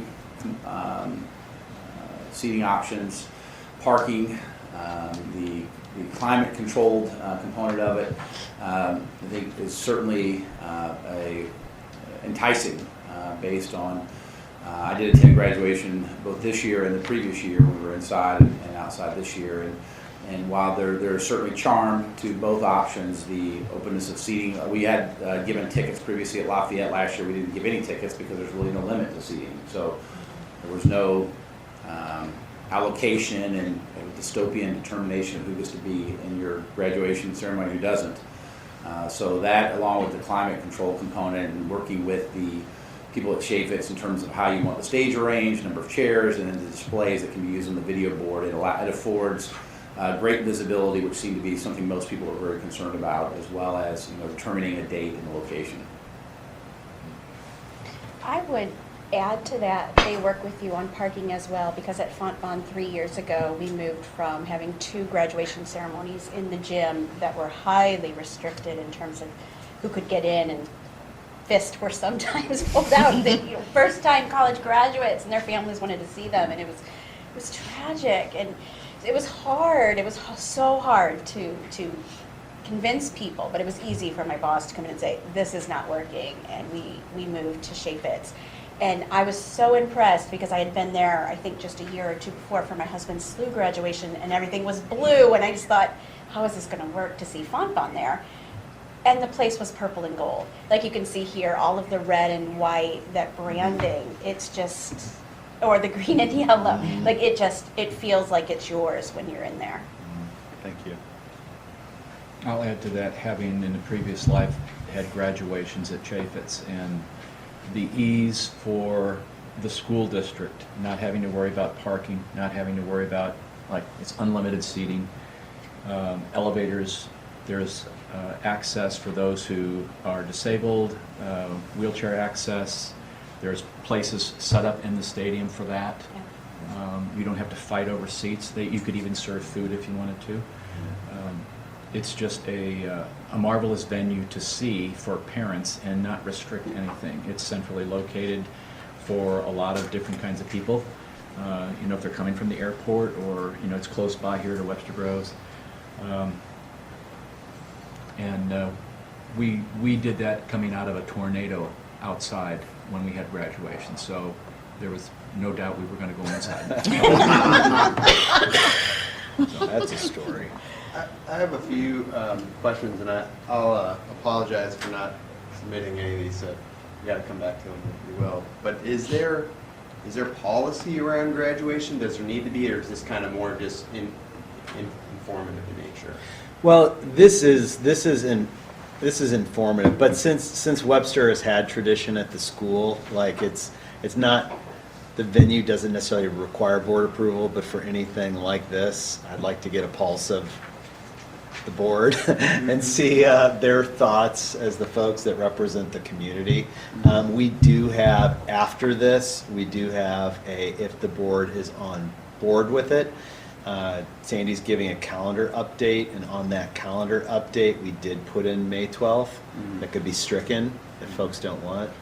So you do approve the calendar. On the calendar is graduation.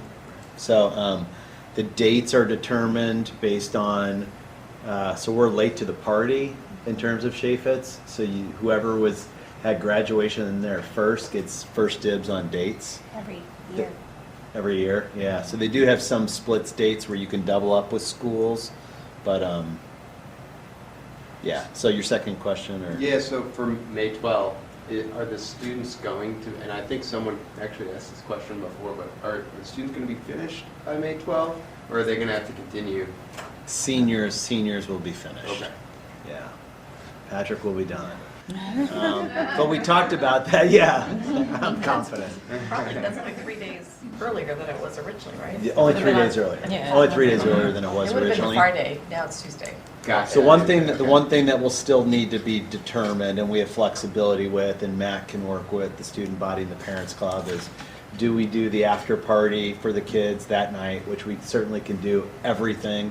The parent group doesn't. Some of you have probably done that. They come in after the kids are gone, they set up, and then it's over by early morning, I know. So do we want to do that still on the Tuesday, or do we want to move it to the Friday? Again, Matt can work out that with the students and the parents. That'll be tricky because you won't have the high school then, because other students will be there. Yeah. We still feel like they You can, could do it? yeah, because typically it's done, the other kids are still in session. They're still there that Friday. Yeah, but it's a So we get that Friday. But The they're not next there day on is not a Saturday. school day. You know what I mean? for, So they would be Are you- setting up Tuesday afternoon when kids are there, and then they would be cleaning up Wednesday morning as kids are coming to school. So basically, you're going to knock the gym out for 2 days. It's not just the gym, it's the cafeteria, I mean, That's it's a true, big yeah. chunk of the high school. I don't know, how long does it take to clean up in the morning? I think In the people come morning? Like 5 and leave it up by 7 or No, something. I was there this year, and it took us less than half an hour. It depends how many people you've got there. See, so we'd be good, because kids are still there, because the setup would be the same as it is now, because Right. the rest of the student body's in session. So I think, Ms. Dahl, your point is that instead of setting up Friday and then coming in Friday night and cleanup would be Saturday, it would be during the school week, so to speak. So it would rely on some level of cooperation, but we do lose the gym frequently, as some of our PE teachers will tell you, for standardized testing and for other kind of functions we have at the high school that we just work around just with communication. So that would be a logistic we need to work through. I also will Please. say, when Dr. Simpson, had the meeting with all the student council officers, like going into it, there was kind of like, I know a lot of them, because I was also a student council officer, so I was talking to them before, and a lot of them wanted to keep it at Moss, and a lot of them felt like, they want to keep that tradition going. But after, seeing the cold hard facts about how, the line of viewing is and things such as that, there was a lot of like feeling among us that, if we, as the first class to do it, can, kind of like own it and, really embrace it, that you can kind of set the precedent for the next classes to follow and, really make it something that everybody enjoys and appreciates. What's your factor? So, one more question. Has, and I'm guessing yes, but has there been consideration of extending seating at Moss to push the student seating somewhere onto the field and then having parents and family sit actually on the track or closer to that than just in the grandstands? Well, I think that would satisfy one thing. That would get more Absolutely. people in seats, but we really didn't talk about. Okay. I know inclement Yeah. weather is still going to be an issue with Yeah. that, but just No, Even we the 4 didn't. years that I either had someone graduate or been there, 3 of the 4, weather's been an issue. And so the last minute, it's kind of a nightmare. Well, Matt, and I remember, there was it was like 2017, we had to right read the around your numbers really kids. fast, names But really fast. you had to shorten the band or not. Yeah, right? That So was there's pros and 2007. cons. Speech. But you had to cut different things short, and that was one of the bonuses Matt said is you could have like a nicer ceremony, like you could showcase more students, or you could, Right, you you're could not just running through the names. you're not right, Before it right. rains. So Yeah, and I think even when it was outside, because I watched the video a couple times, and it was 2017 when we wrote outside, and there were some pieces that were cut or abridged to accommodate a threatening weather condition. Even though it was outside, it was still a bit of convincing work. Yes. What other venues did you consider? So does WashU, for instance, do this?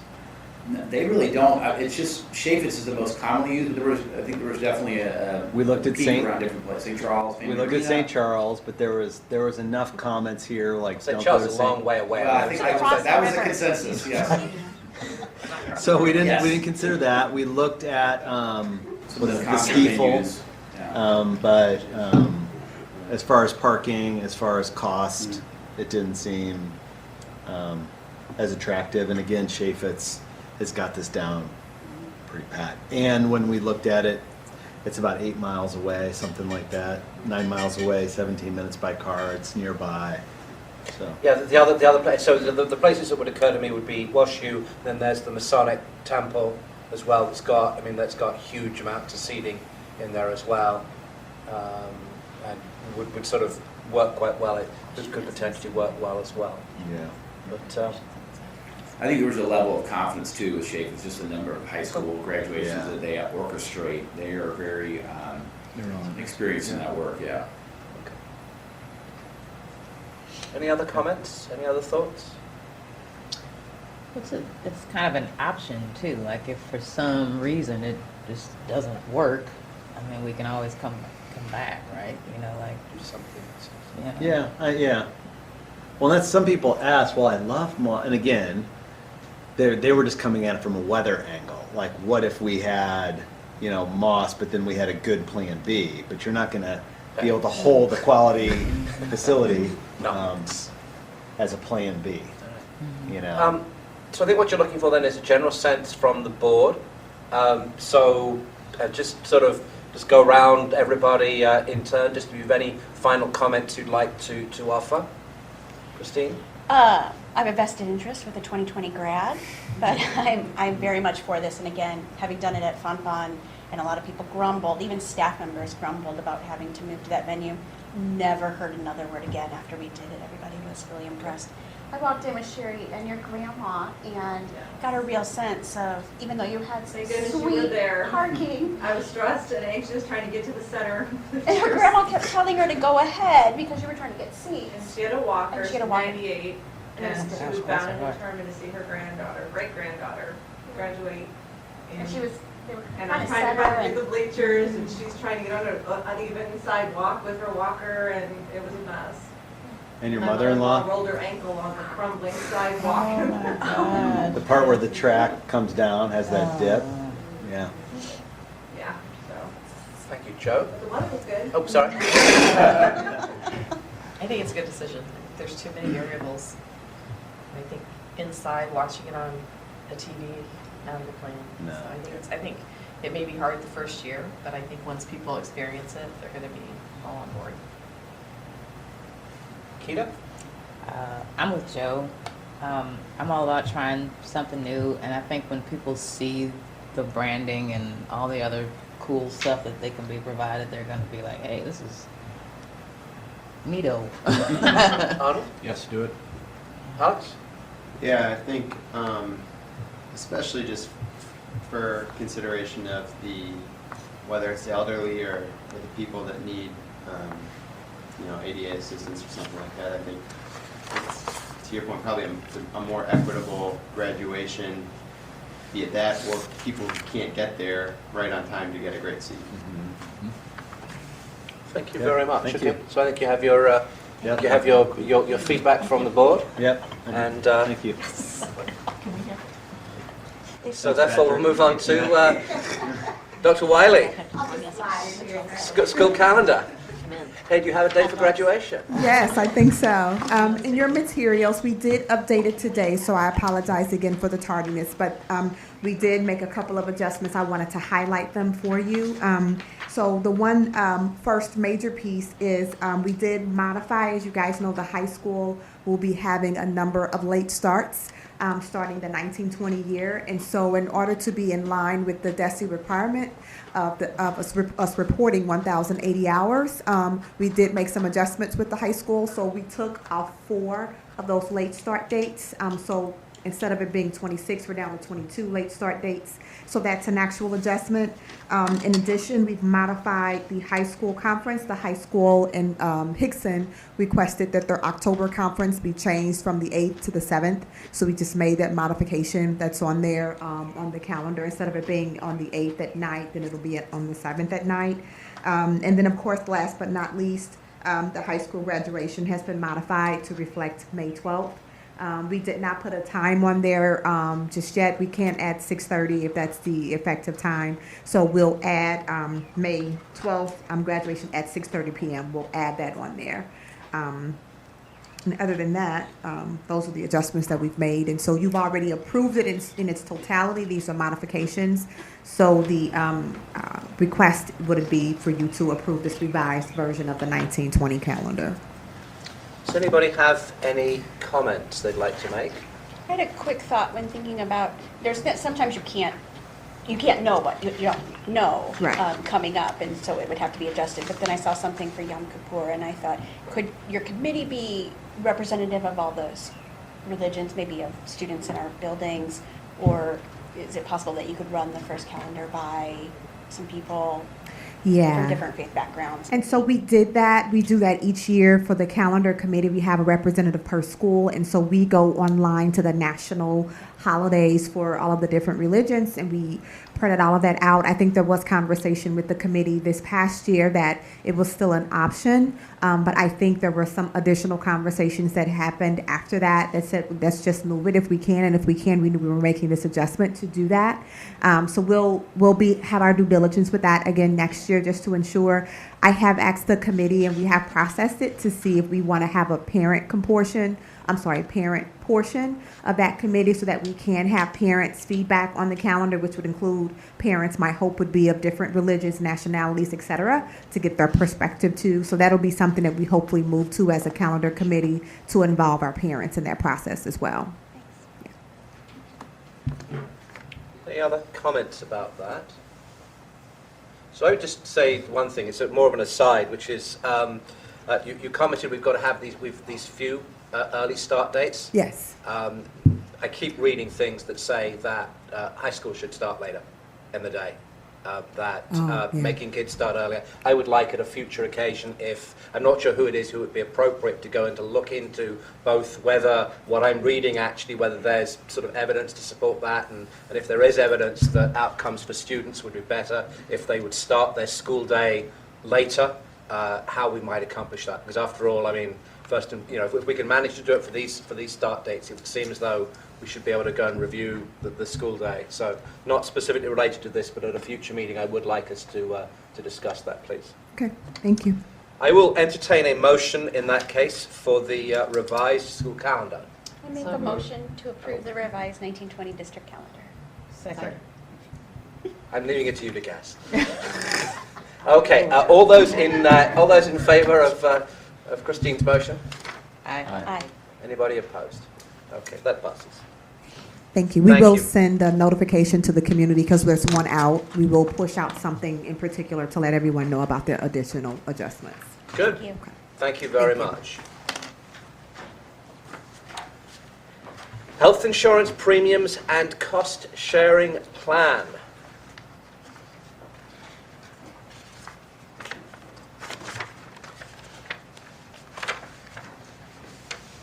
That must be my cue. It is, yes. John, are you sending something to senior parents? Good evening. Graduation. Hang on, what was it? Sorry. Go ahead. We'll send something out. Our plan is to create like a video or a presentation that gets out ideally before Friday or on Friday.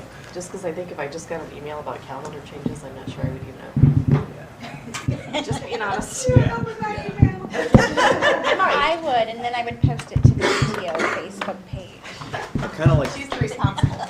kind of like the students said, like it's when you see it, when you hear it, everything, it's very clear. So their recommendation was just that. Yeah. Like you see it and all this kind of stuff. It's I'm just thinking some people how could can you do it? put it on their calendar Yeah. and Kathy's on it. ask for the day off. Yeah. Yes, sir. Go for it. I'm All sorry. Good evening. On behalf of the district's insurance committee, I'm pleased to present a report and recommendation from the insurance committee regarding the coming year's plan coverages and premiums. As you may know, the district has a standing insurance committee. Consists of representatives from each of the various employee groups. The function and purpose of the committee is to monitor the health insurance plans, their cost, and make recommendations regarding coverage and cost sharing of the plan premiums. As you also may recall, the districts participated in a self-insured pool for health insurance, medical insurance, and dental insurance in particular through the Ed Plus, which is the successor to the old CSD organization. And we've participated in that for many years. This year, we have good news and not so good news. Which is an improvement over past years, which was pretty much just not so good news. At least we have some good news to go along with it this year. The good news is that the claims ratio, or basically the level of claims, and with this being a self-insured pool, what the level of actual medical claims are is very important to what the cost to the district is in its renewal premium. And that claims ratio dropped below 100%. In fact, it was 88.2%. Which means that the actual insurance, the medical insurance claims paid was 88.2% of the premiums paid. Now that's kind of a historical look at what claims have been. As you look forward, you have to consider the premium has to be sufficient to support claims and medical inflation as you look forward. So the plan trust has to take that into account. They also have to take into account administrative costs. This is just a pure claims ratio, but there's also administrative overhead of reviewing the claims and paying the claims that the pool has those administrative expenses too.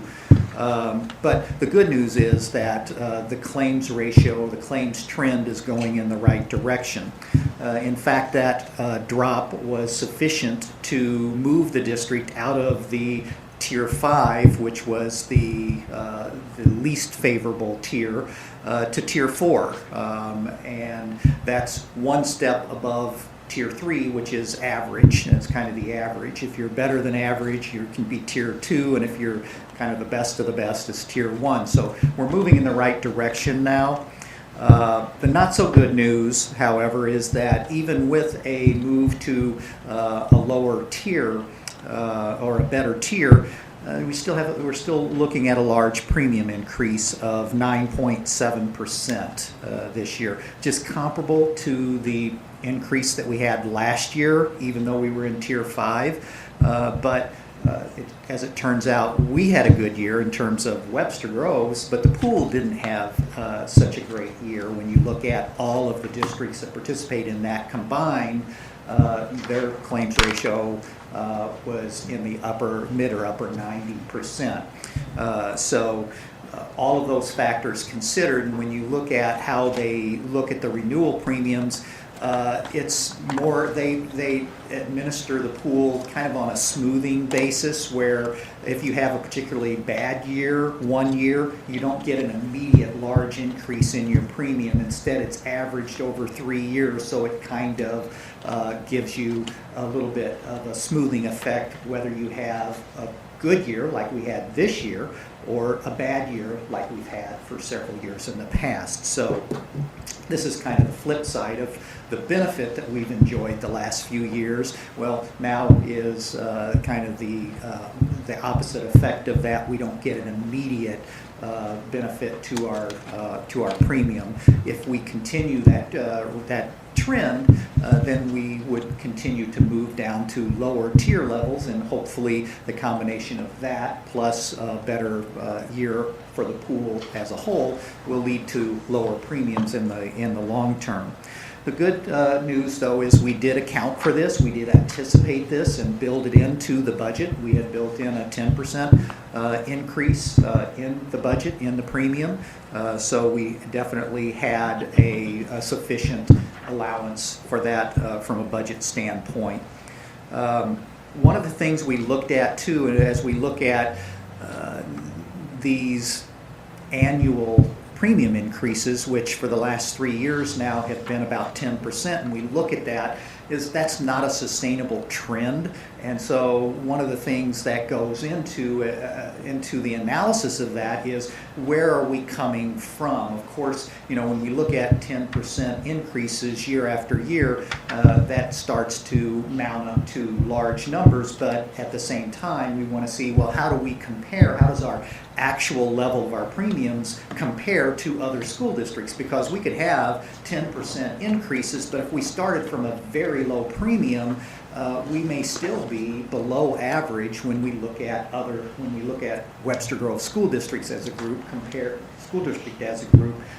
to other school districts. So we did that, and it included in your board materials a survey done by Ed Trust. This includes districts that participate in the pool and districts that don't participate in the pool. Some of the districts, like Parkway School District and some of the other school districts, are even self-insured. They don't have third-party or commercial insurance. They self-insure. They do a standalone self-insured plan. And as we look at the premiums, you can see all of the St. Louis County school districts here. It presents what the monthly insurance premium is, and then the max monthly paid is how much the district pays toward that premium. And in some cases, the district even pays more than what the premium is. You see here in Brentwood, the district in some of these plans is paying more than what the premium actually is. Parkway is another example of that, where they're paying their premium for a single employee insurance is about $700, but they're paying $1,200 toward the premium. And that difference is, I know Parkway pays for a portion of spouse and dependent coverage, so that can become part of the premium. As we look at the pool for the county overall, and we can see Webster, nice that we've heard W because we're at the end of an alphabetized list, so you can see the average and the median. In terms of what the district, what the premiums are, both the average and the median was just about the same, $601. The average was a little bit higher than the median when you looked at what the district contributed toward those premiums. And just remember, average is taking everything, adding it together, and dividing it by the number of numbers that you had, whereas the median is ranking all of the numbers that you have from highest to lowest and picking the number that's in the middle of all of those. So there are two different concepts, but when you have good data in large populations, they tend to be very similar in terms of the amounts.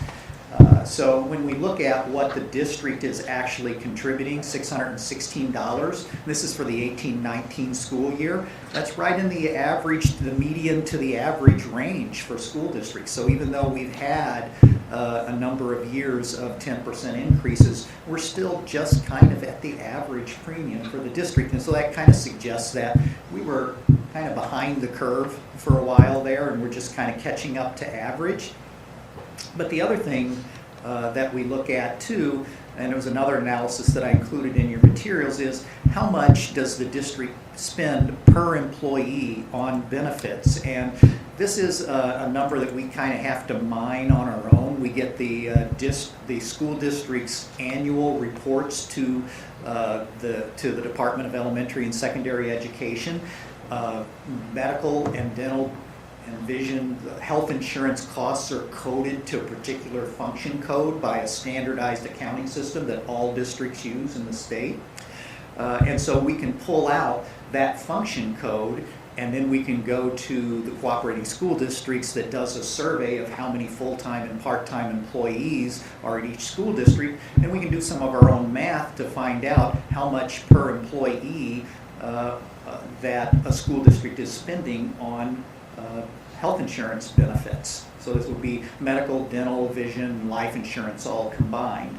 Our average for, if you take the total and divide it by full-time employees, is $6,568, and you can see what the average and the median here is, and you can see what it is for all the other school districts. There's only two other school districts, Normandy and Maplewood Richmond Heights, that spend less per employee than we do. We also do another calculation that takes part-time staff into account, because while we don't provide insurance for part-time employees until they reach, I think it's 30 hours, some school districts do. So we do both calculations. We look at it both ways, but you can see we're a couple $1,000s per employee under what the county average is. We think that there's a number of reasons for that. One is we have a number of employees who show up in our full-time employee count who opt out of insurance. They're just not covered because maybe they're still on their parents' policy, maybe they're covered by a spouse's policy, and so they opt out of the insurance. One of the incentives for them to do that is that the cost of the employee's insurance gets included with their salary for purposes of calculating what the retirement contribution has to be. And that's for a teacher, that's 15%. It's a sizable amount. And if you are not in the last 3 years of your employment, then that salary is not going to be used in the calculation of your retirement benefit. So if you're young at the beginning of your career, why not save that 15%? You're still getting years of service in the retirement system because your salary's going in, but you just don't have it padded by this benefits number because you don't really need it yet. You don't need that until year 27, 28, or year 28, 29, and 30 when it's going to go into your calculation. So we've got 30 or 40 folks that opt out of insurance. So the cost isn't there, but yet they are still there in the employee count. We don't know how that happens in other school districts, so I didn't want to just arbitrarily peel those off of our employee counts and then not deal with it in the other districts, so I just kind of had to take the data that we had. But that certainly could explain part of the difference. The other part of the difference is many of these districts, as we saw when we looked at the premiums, contribute more than even what the employee premium is. So they're paying for part of dependent coverage, spouse coverage, making contributions to flexible spending accounts. And so it's more than just the insurance premium that's going in here, where we're just paying, Webster's just paying the insurance premium. So the combination of some of our folks opting out of insurance and other districts making additional payments in there for spouse, dependent coverage, or flexible spending accounts, it kind of throws the comparison off for us. That's something that we could delve into deeper and contact the districts and kind of tease that out a little bit more. But it's certainly all of the data that we have from the premium to this comparison would, in view of this, the committee's recommendation is that it seems reasonable for the district to pick up the full amount of the increase. There has been a cost sharing in the past. There still is a cost sharing, but for the last couple of years, the district has picked up the full amount of the increase, so that instead of it being a 90%, 10% sharing between the district and employee, it's become about a 91.9%, and if we do this again this year, as the committee's recommending, it may be more like a 92%, 8% going forward. This is an analysis that we do every year going forward to make sure that we're calibrated correctly, and we want to, I think, as a district, make sure that if we're trying to benchmark our salaries against other county school districts and remain competitive there, then we want to keep our eye on the benefits side of that as well. And it seems to be, the numbers seem to justify the district continuing to pick that up. The budget can absorb it, as we'll see here in a few minutes when we talk about the budget. So that's the recommendation. It's actually doesn't require board action. It's just incorporated into the budget. So by approval of the budget, you'd be approving the district picking that up. But if there's any questions, I'd be happy to respond. Questions? I have a couple. What are the expenses, the expense ratio for this plan? What does that run? When you say the expense ratio, So you're saying that the medical loss ratio is sort of coming in the mid to high 80s. I'm just wondering how much more for expenses they have to figure in as well. Oh, for the administrative, the Yes. overhead, I believe they use about 7 to 8% is what they use for the administrative cost. That also includes purchase of stop-loss insurance, so it's not just paying the administrators, but the plan buys stop-loss insurance to protect against catastrophic kinds of individual and aggregate claims. So that cost. The cost of accessing the network. This is a Blue Cross Blue Shield network. There's a monthly membership fee that has to be paid per participant to access that network as well. And so then the claims administration, that's all included in that administrative fee. And then they look forward and try to estimate what they think medical inflation is going to be, and take a combination of claims ratio plus administrative costs plus medical inflation to come up with premium increases. Okay.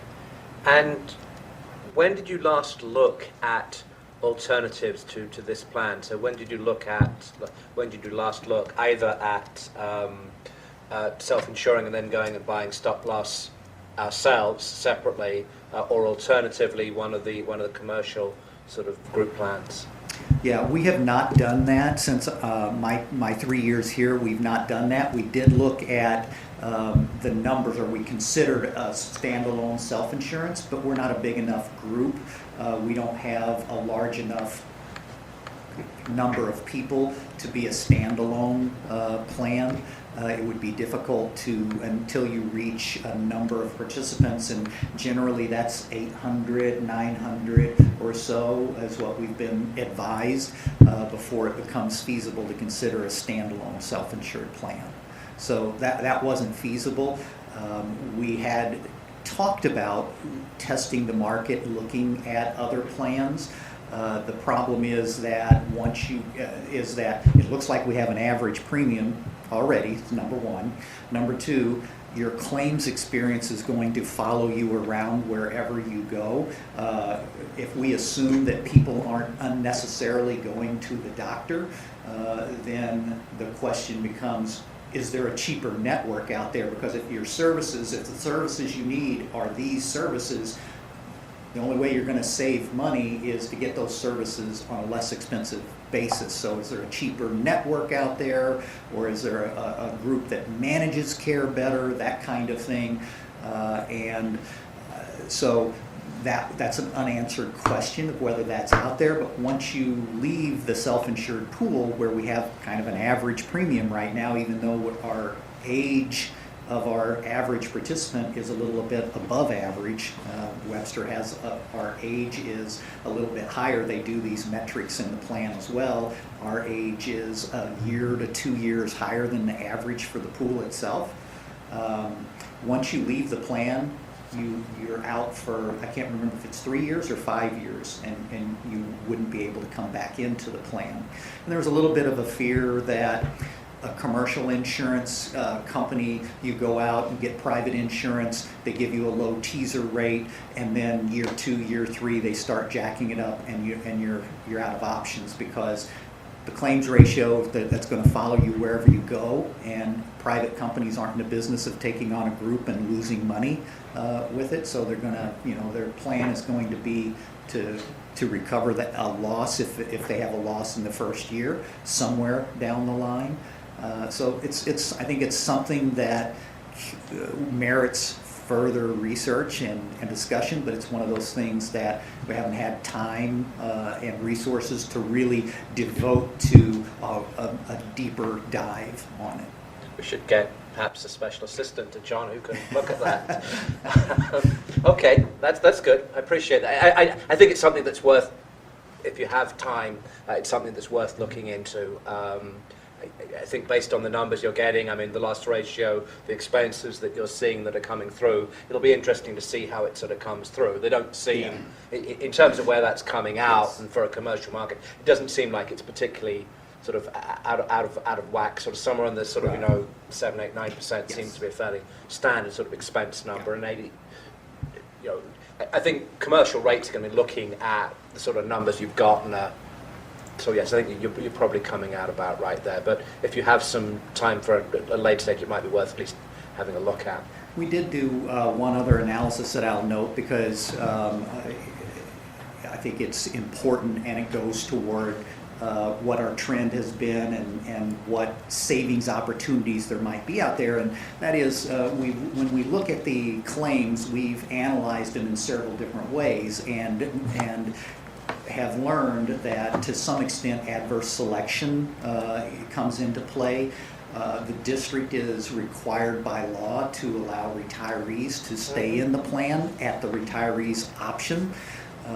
And so when we have retirees go out, particularly those that might be in need of care, medical care, and particularly if they haven't reached the Medicare eligible age yet, they would be inclined to continue the insurance, because the district has to allow them to continue in the plan at the group rate. We can't upcharge them or rate their premium based on their age and their medical conditions. So what we've seen is that the retirees that are in the plan, and we look at the claims per retiree, are 3 times, either two times or 3 times higher than what the average plan claims are. That's one. Another one is that spouse coverage is optional as well at the employee's expense, but it's optional. So what happens is adverse selection there as well when we look at spouses as a group. their claims are either two, I can't remember if it's retirees are 3 times and spouses are 2 times the average, or vice versa. But when we look at the spouses and if you account for that above average claims experience and convert that into cost, it makes a difference of about 8 to 10% in the premium, that additional claim. So those are 2 challenges that the district faces. You've got people opting out, and the people who opt out probably are pretty healthy and young, and so the premiums aren't going in and the claims aren't coming into the plan to help moderate it on that side. But yet you got the higher risk ones with the less than average healthy spouses and retirees that are in the plan. So honestly, to be honest with you, I'm surprised that our premium compares as well as it does to the county averages, given that situation. So presumably that's going to be the same for everybody else, though. So unless there's something unique about Webster, you'd expect that it comes through the same way everywhere else. Does anybody else have any questions? Yeah, but I will say on that previous slide, it looked like the people that were not going through the big corporation, whatever it's called, that had their premiums were higher than ours. Parkway, not going through Ed Plus. Yeah. We're self-funded. So the Kirkwood was one, wasn't they? Yes. They self-fund. I'm not talking about the self-funded, but the people that had gone through like United Healthcare on their own. But well, Parkway though is including a bunch of extra benefits that we're not providing, and I suspect it isn't. That's probably part of what's going on there. And I'm sorry if you said this, but I know That premium number. So if you look at people that are doing Anthem 507, that's less than us, but a lot of them, like the Anthem Blue Cross Blue Shield at Pattonville, they're paying more than we are. They're self-insured. United Healthcare premium, United Healthcare base plan, they're paying more than we are. I know, and I can't remember if you said this tonight, but I know at the finance committee meeting, you had mentioned even that there's a threshold for where you'd want to do that, self-insure, and we're just not at that point.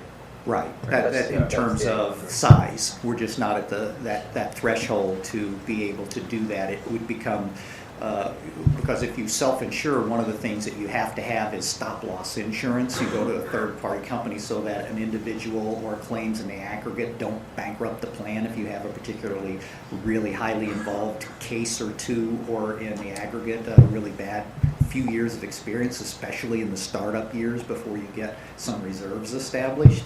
And reinsurance companies are leery of, they look at the statistics, and Mr. Addison can attest to that. He's an actuary. And they've got to have a sample size of a certain amount before it can mitigate the risk well enough. Yeah.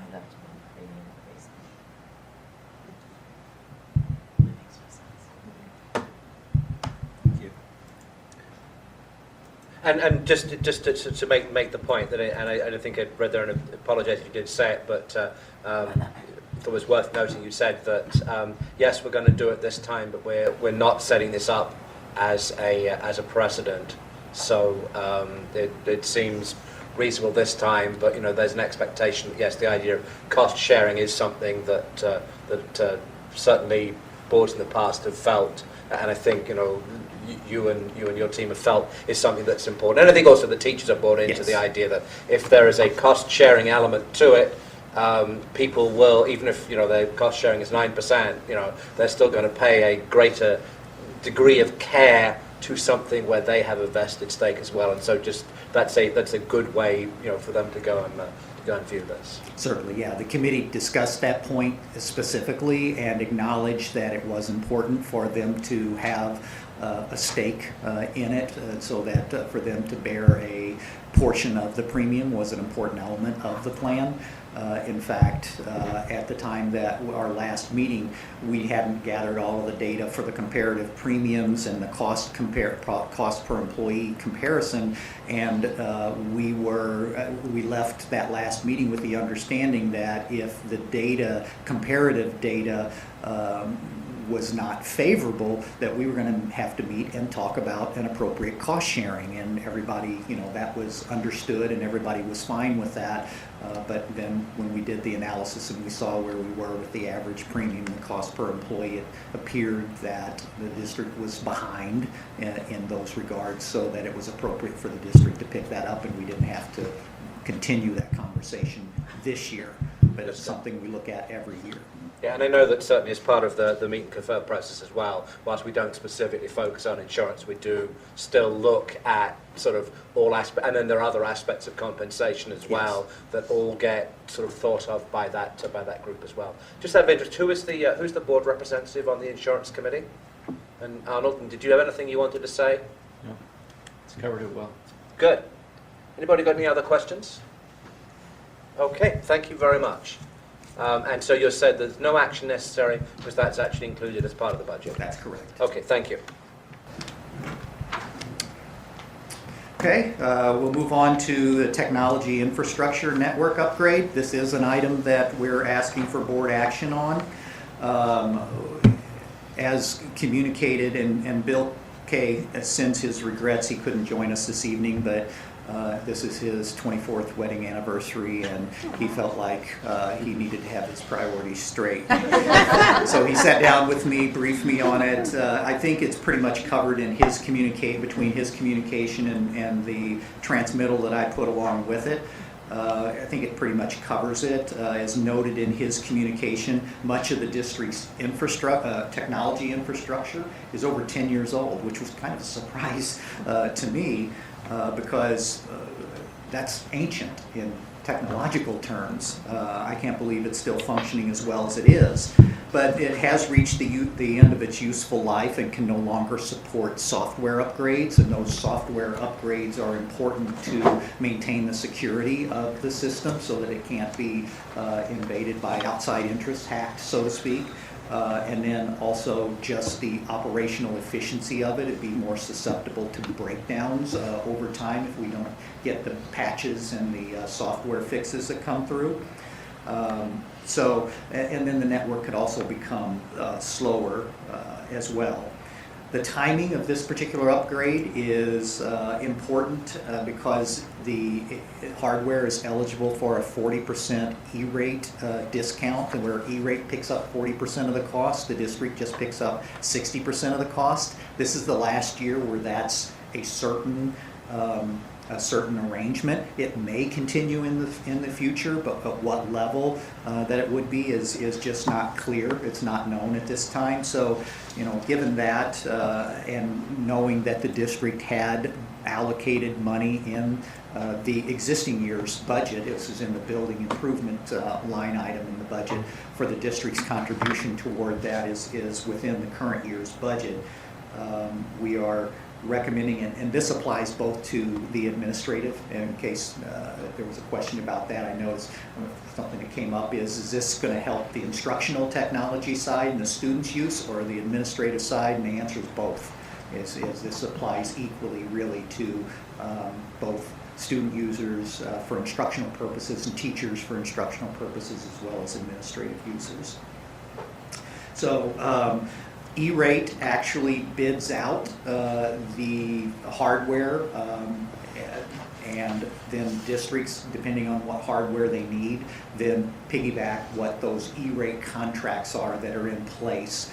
And that's what has happened here. So that's why you're not seeing a list of bids like we would normally have for a large contract, is because these are the vendors that are required to be used through the E-rate program. Yes? And just, pardon my ignorance, what exactly is E-rate then? I mean, I see you described as a program that gets us money off, but can you give any more? Yeah, E-rate's a federal program, as I understand it. E-rate's a federal program where telecommunications has an add-on surtax. All of your telecommunication bills, your mobile phone bills, your telephone bills, all of those things have an additional surcharge on them. It goes into this E-rate fund to essentially help make technology available in educational settings. And so that's the E-rate program. Thank you. Make a motion the board approve. Well, the- let's just, I just want to see if anyone's got any questions Oh, I'm first. sorry. Lest you jump to the, does anybody have any more questions? All right. Make a motion the board approve the bid of $177,585.25 from SETEC for wired equipment and the bid of $161,408 from Provision Data Solutions for wireless equipment in connection with upgrading the district's IT network. Was Alex? All those in favour? Aye. Anybody opposed? Okay. Thank you.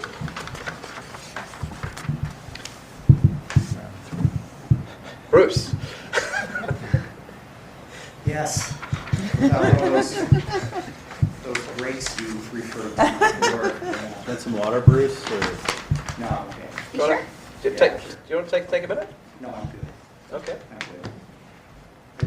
Maybe ask Pam what she thinks, you know. It's, I look out in the audience, it's like, I'm so disappointed. Did you not publicize that the budget was on the agenda tonight? we did. It was such a hot topic. These gentlemen have stayed. It's got nothing to do with it. Nothing to do with the fact they want to take advantage of the second opportunity for public comment.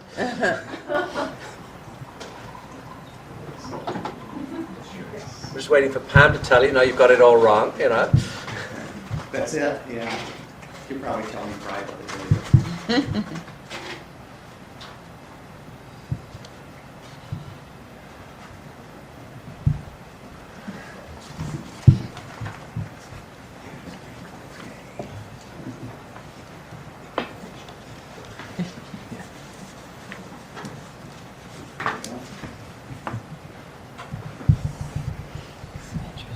So, this evening, we will be recommending the district's 2019-20 budget for approval to the board.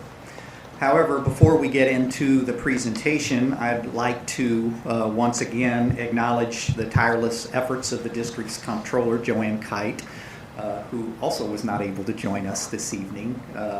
She is unable to join us tonight, and so she sent her regrets as well. But she assists not only in the development of the district's budget, but its implementation and management on an ongoing basis as well. I also wanted to acknowledge and thank my colleagues and fellow administrators, including Dr. Simpson. Their support and cooperation are really essential to the ongoing financial health and management of the district, and certainly makes the development of a budget, pulling together a budget, much easier when you have a good working relationship with your colleagues. Based on past budget presentations, you may be expecting a lengthy, though entertaining, show. I hope you won't be too disappointed to find out tonight we are going to keep things more on a down to business and straightforward path. But while there won't be any bells and whistles in the presentation, I can assure you of a balanced budget for 2019-20, actually a slight surplus when you adjust for the Prop E bond issue funds, and not only a balanced budget for the 19-20 school year, but a reasonably favorable financial outlook for the next few years thereafter. I'd like to begin by noting our budget discussion this evening is really just an extension and continuation of the rather detailed review of the draft budget plan and projections just a few months ago in April. So in case anyone is listening to the audio tape or here this evening thinks that we're not giving enough attention to such an important issue, we really did the due diligence a couple of months ago when we reviewed the draft budget.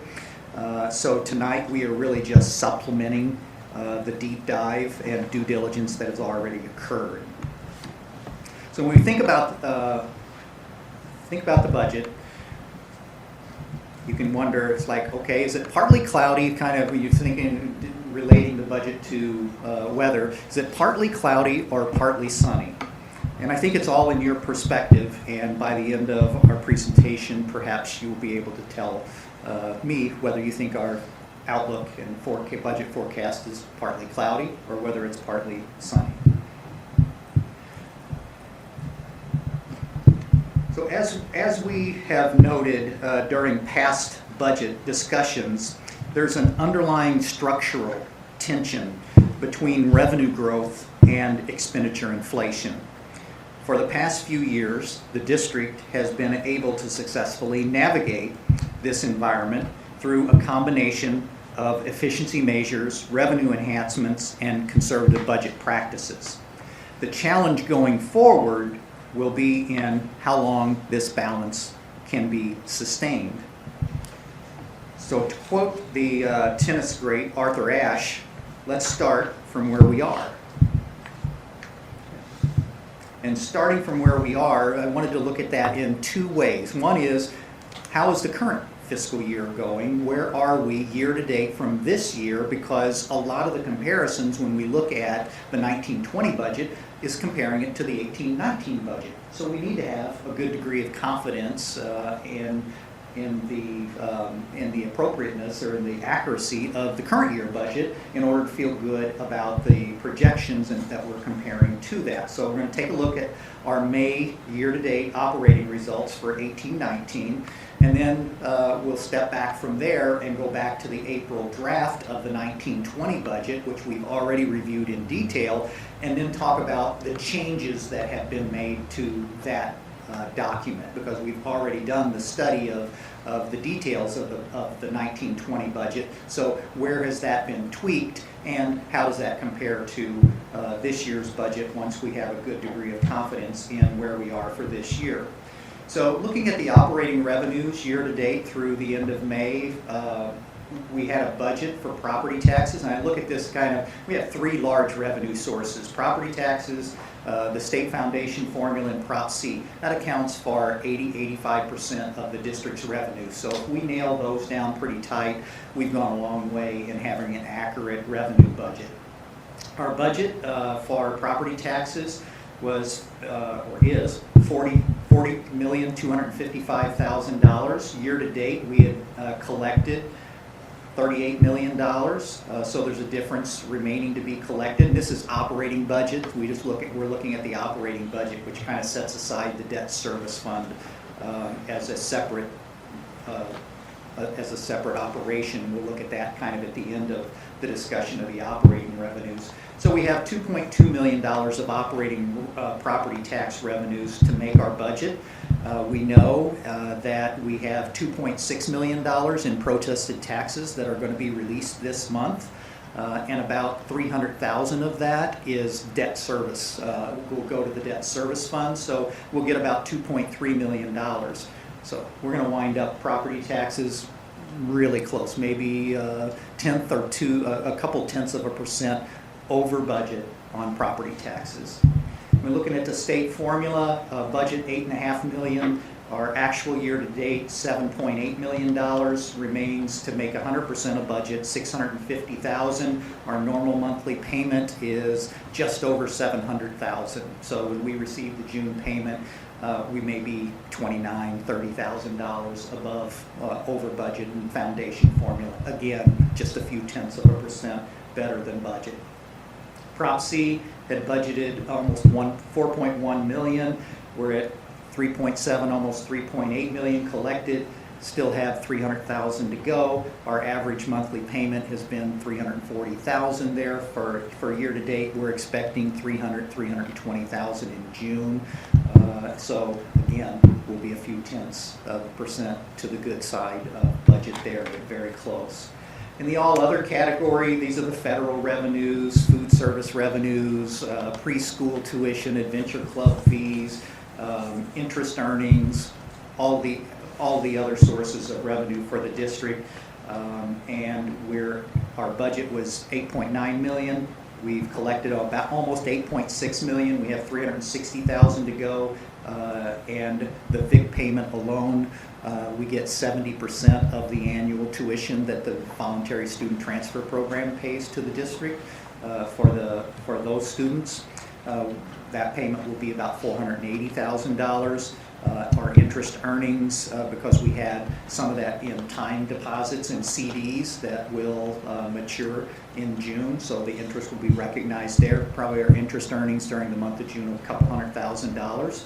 So we'll wind up $400,000 over budget in the all other category. So we missed that one percentage-wise by the most. We were under, and a big part of that is the interest earnings. The interest rates have stayed higher for longer for the short term, because the district doesn't really invest money beyond a year, so that's a pretty short-term rate, and those rates have remained stubbornly high, in a good way, stubbornly high, which has benefited the school district because we have growing fund balances, and this will also be good for the investment of the bond proceeds that we have until we spend those on construction projects.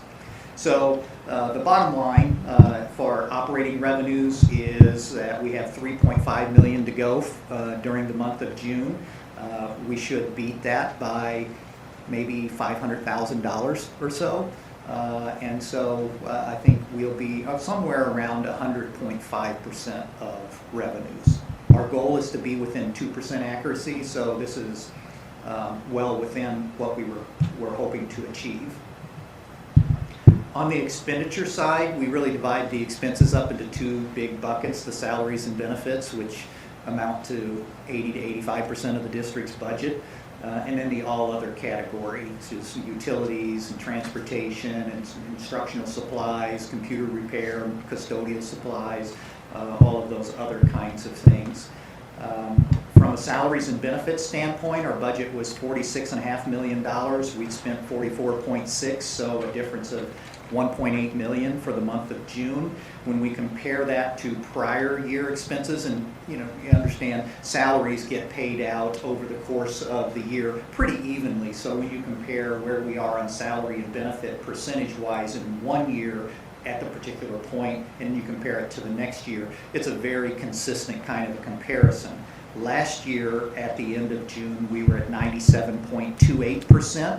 We wound up last year at the end of June at 100.5%. So we went from 97.28% to 100.05% last year.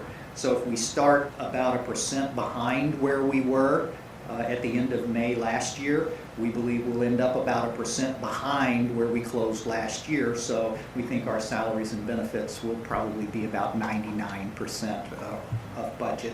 So we'll be within about 1% there.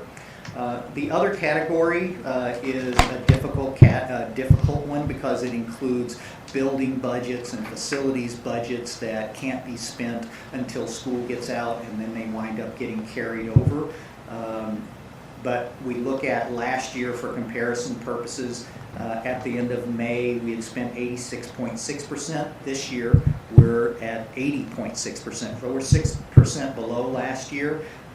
We know that we've got $2.9 million budgeted but unspent as the end of May. We know our normal monthly bills are about $1.1 million, so that 2.9 should drop to about 1.8.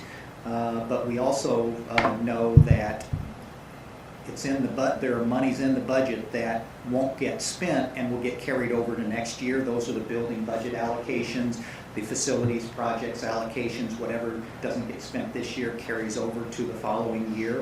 And the unspent facilities improvements alone are about $560,000 right now. The other piece of it is student activities as part of the all other. And student activity accounts are self-funding. The revenues and the expenditures are self-balancing. And so our revenues are actually about $500,000 under what we had budgeted for revenues, and our expenditures are about $500,000 under what we had budgeted for the expenditures. So if you take the fact that we're going to spend $1.1 million this year in the all other category, we're going to carry over $500,000 of facilities funds, a couple $100,000 of building funds, and about $600,000 of student activity funds just were budgeted but not getting spent. That number is going to going to be reconciled to a much lower number. Between having a few $100,000 of a surplus on the revenue side and maybe $500,000 or $600,000, maybe as much as $800,000 of a surplus on the expenditure side, we're expecting a surplus, even though when you look at the budget numbers, this year was budgeted for, I think it was a $34,000 surplus. It's basically a balanced budget.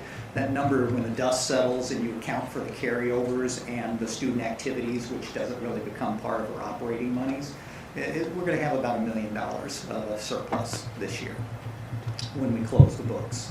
So everything is really close. When we look at our revenues, everything's right on target. When we look at our salaries and benefits, that's right on target. Some of the all other categories like student activities and so forth that are off is either something that's a self-funding separate account that has a revenue and expenditure that if one's low, the other one's low. If one's high, the other one's high, kind of a thing.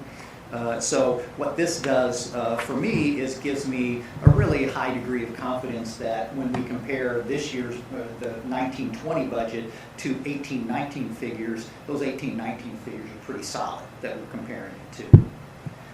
So the other thing that I wanted to look at in starting from where we are is what major changes have been made to the 19-20 budget since the April draft. This was included in the rightmost column of the budget document that you have.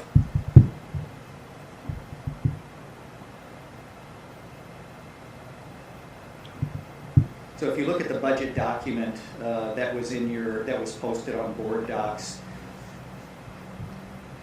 that rightmost column here, anywhere where a change was made to April projection in the June final is highlighted in that column. Everything else is still the same. So in the interest, we decided, given what's happened this year, given kind of the current economic outlook, that we were going to bump up the interest rate assumption that we were making for interest rate earnings. We're bumping that up from 1.75 to 1.9%.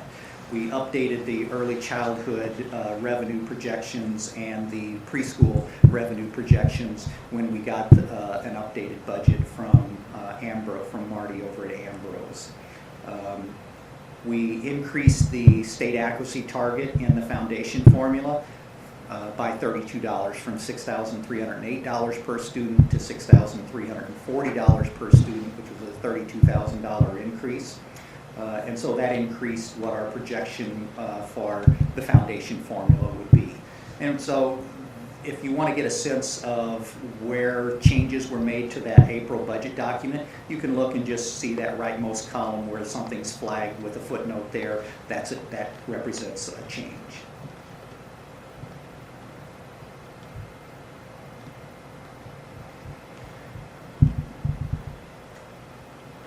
Well, from a staffing standpoint, when you get down to the expenditures, and again, those are flagged on those line items as well, we added a TA for the VISTA program.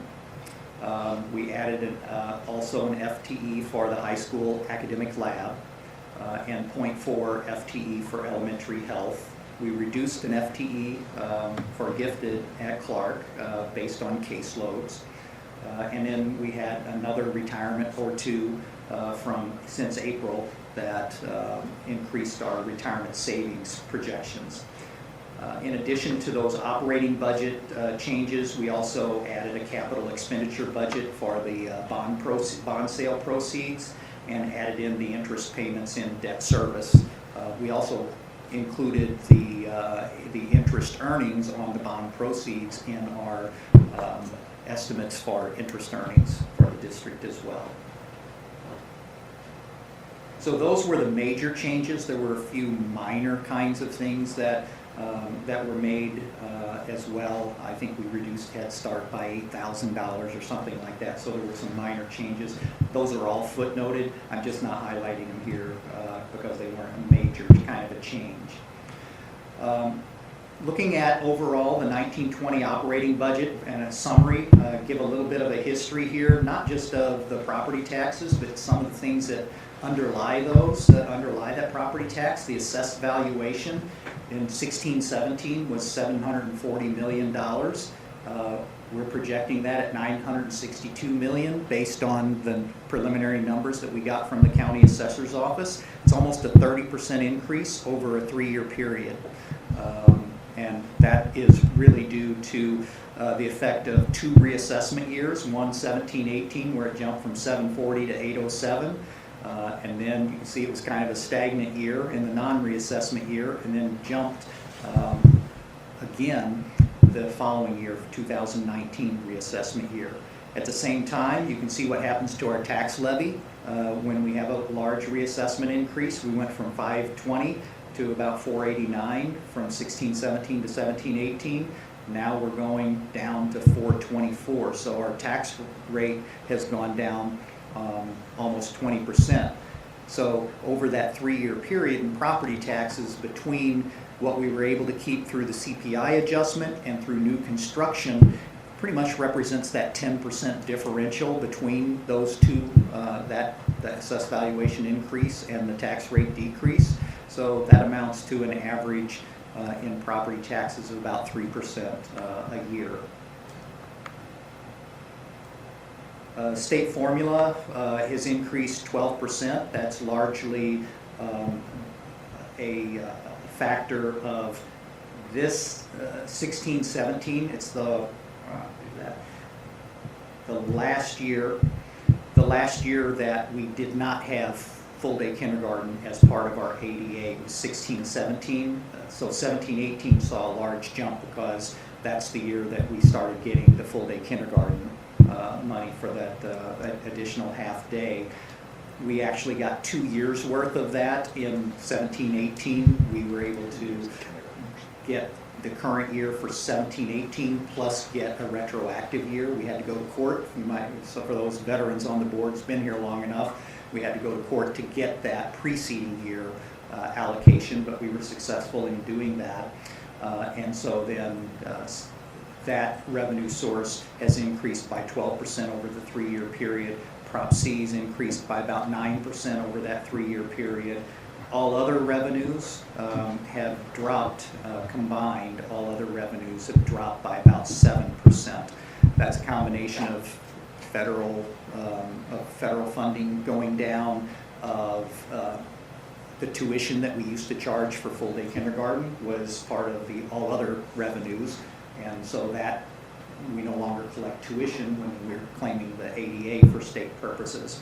So that went down, but overall our total operating revenues increased by 4.9% over that 3-year period. We've been saying pretty much consistently all along that our revenues tend to grow at 1 to 1.5% a year, and our expenditures tend to grow at 2.5 to 3%, or 2 to 2.5% a year. So that 1% difference between the revenue growth rate and the expenditure growth rate is where that tension is that I mentioned before, that we are every year and on an ongoing basis is the challenge to bring those two ends together.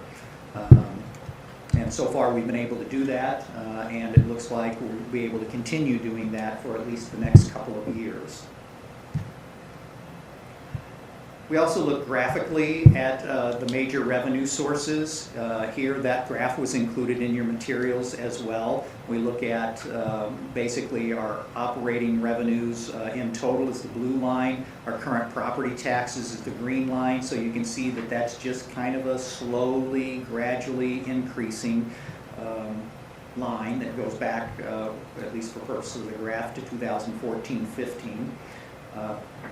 And the last operating tax levy increase the district had was in 2010, so you'd have to go all the way back to 2010 to really see any significant jump in that line. And then the foundation formula is the line that used to be, the foundation formula was like third. It's now second. It exceeds what the all other revenue category is. You can see that crossed over in 17-18, which is the first year.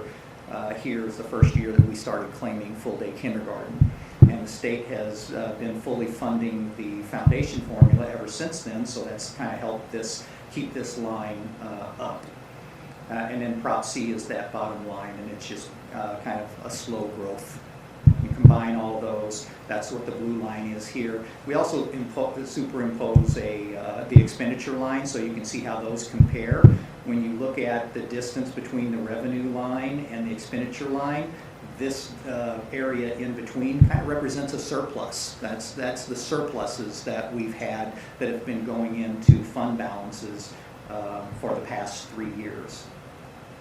And you can see that the expenditures jump. That's because of Prop E. There's $12.5 million and $13 million of Prop E expenses that are in the budget. If you account for that and take that out of it, then the expenditure line essentially becomes the same as the revenue line with a balanced budget.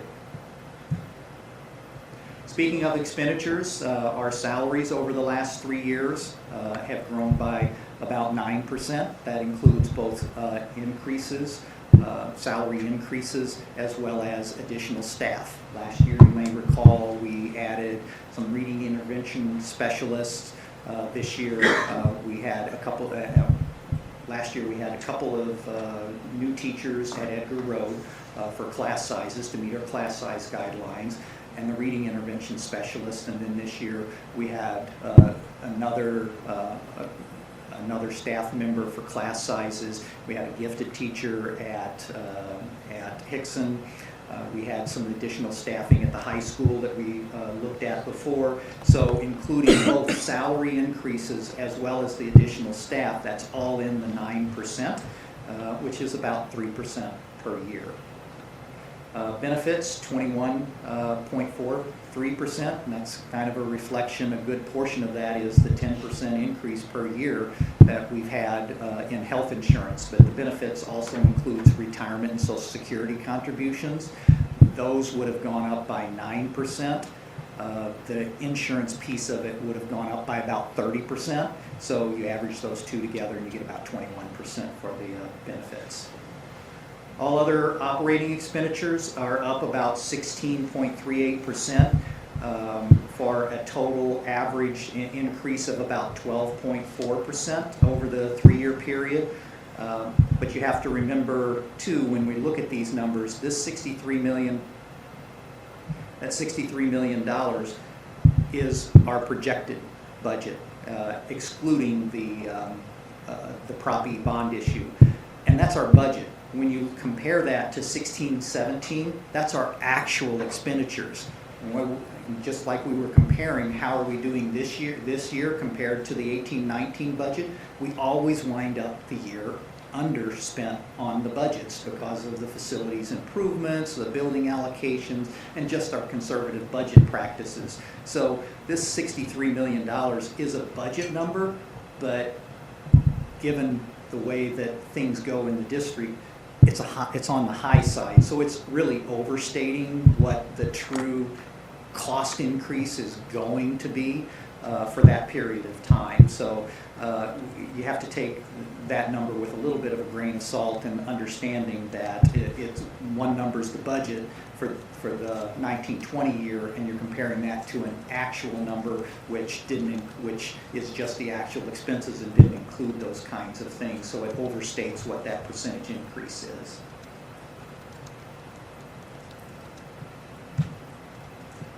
Here we look at the expenditures. You can see the green line being the salaries, the benefits being the yellow line, and then the one in between that kind of spikes in 1920 school year here because of the Prop E bond expenditures is kind of that all other category. The debt service fund, like I mentioned before, is kind of a standalone fund that's dedicated to just interest and principal payments on outstanding debt. We're projecting $6.3 million of revenue for that. Expenses of 5.8, so we'll actually run about a $500,000 surplus this year in the debt service fund. We are projecting a fund balance in that fund of $3.3 million at the end of a 1920 school year. So at the end of this year, we'll be at about $2.8 million. The minimum needed for cash flow purposes in the debt service fund is $1.4 million, so we're well above that. Just as a footnote, the maximum that we can have in that fund before we have to start rolling back the tax levy is $5.8 million. The district or the state auditor will allow you to keep up to 1 year's worth of debt service in that fund before you have to start rolling back the debt service levy. So we're right in between what's needed for cash flow purposes and the maximum that the state auditor would allow, which is a good place to be. We currently have, including the $12.5 million first installment of Prop E that the district just sold, current debt outstanding $60.3 million. We still have $9.5 million authorized but unissued, which we will talk about later this month.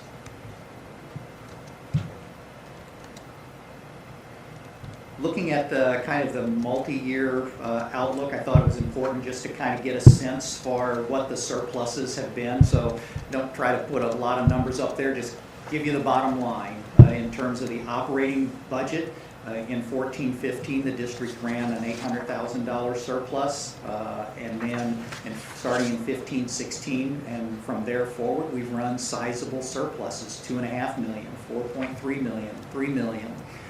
We're expecting about $1 million for 2018-19. For 19-20, the 12.8 includes $13 million of Prop E expenditures. So if you peel that off, we're really projecting from an operating standpoint about a $200,000 surplus for 19-20. 2021, because of that imbalance, that 1% imbalance between revenues and expenditures that we were looking at before, we've got a $60 million budget, a little bit more than that, but if you take 1% of $60 million, it's about $600,000. There's the 570. That's the 600. That's that 1% difference there. And then the following year, it increases by almost $600,000 again. It's that second year of that 1% difference, so to speak. So, this is a similar, when we look at those out years, because of our conservative budget practices, don't get too concerned about small deficits that are in line with what we were expecting, realizing that we've got operating balances in 14-15. We had operating balances of $18.2 million. That's grown to projected at the end of 19-20, $26 million. And that doesn't even include what we think 18-19 is going to be, which is we think there's going to be about $1 million of an actual surplus when things are tallied up. So this number is more likely to be something along the lines of $27 million when the dust settles on 18-19 budget. So that additional fund balance reserve, we need about $16-17 million for cash flow purposes in the operating funds. The rest is for emergency purposes and for potential future deficits and other kind of selected unforeseen kinds of things that would come up. So the district is really very healthy. When you look at having about $9 million of surplus beyond what's needed for cash flow purposes. When we look at out in year 2 and year 3 and we see a $500,000 deficit and then $1 million deficit, so a total deficit projected over the coming 3-year period of $1.5 million, knowing we've got $9 million in the bank and that $1.5 million is at least partially due to the conservative budget assumptions that we make, you feel like you're in a pretty good place. So, my opinion is it is partly sunny. It's not clear skies, but there's reason for the sun to shine, and it looks like that it's sustainable as long as we keep our eyes on the numbers and police them very, very closely. We can hopefully keep those the budgets and the revenues and expenditures in balance as long as possible.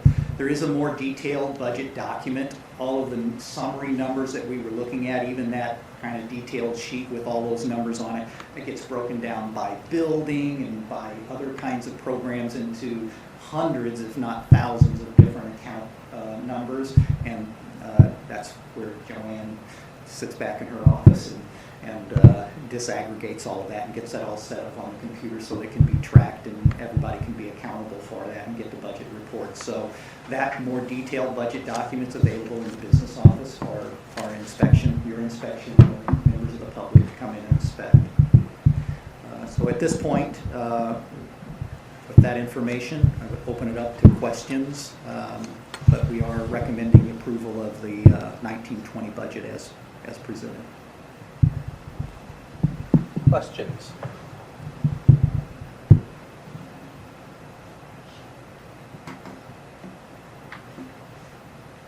Thank you very much for your hard work. Thank you also for all the people that you have identified as well for the hard work that they have done as well. I know it's a group and of very dedicated individuals. So thank you very much. Thank you. So.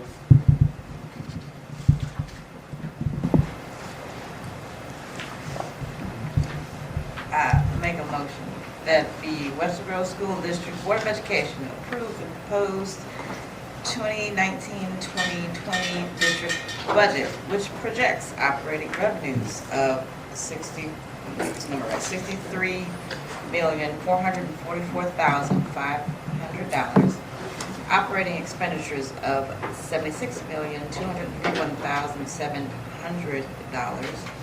total revenues of $69,805,600, and total expenditures of $82,078,100, both including $13.1 million of one-time Prop E bond projects. Second. All those in favour? Aye. Anybody opposed? Okay, that passes. Thank you very much. Okay, I will now entertain a motion with regard to the consent agenda. A motion to approve the consent agenda items as presented. What is that? 5.02, 03, 04, 5.05, 5.06, 5.07, 5.08, 5.09, and 5.1. Second. Thank you. All those in favour? Aye. Anybody opposed? Okay. We now have our second opportunity for public comment.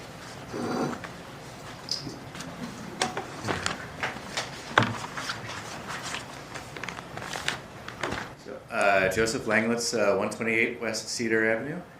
So wow, what an exciting meeting. Talk about all sorts of things you're not supposed to talk about in public, right? We had sex, we had taxes, in the budget.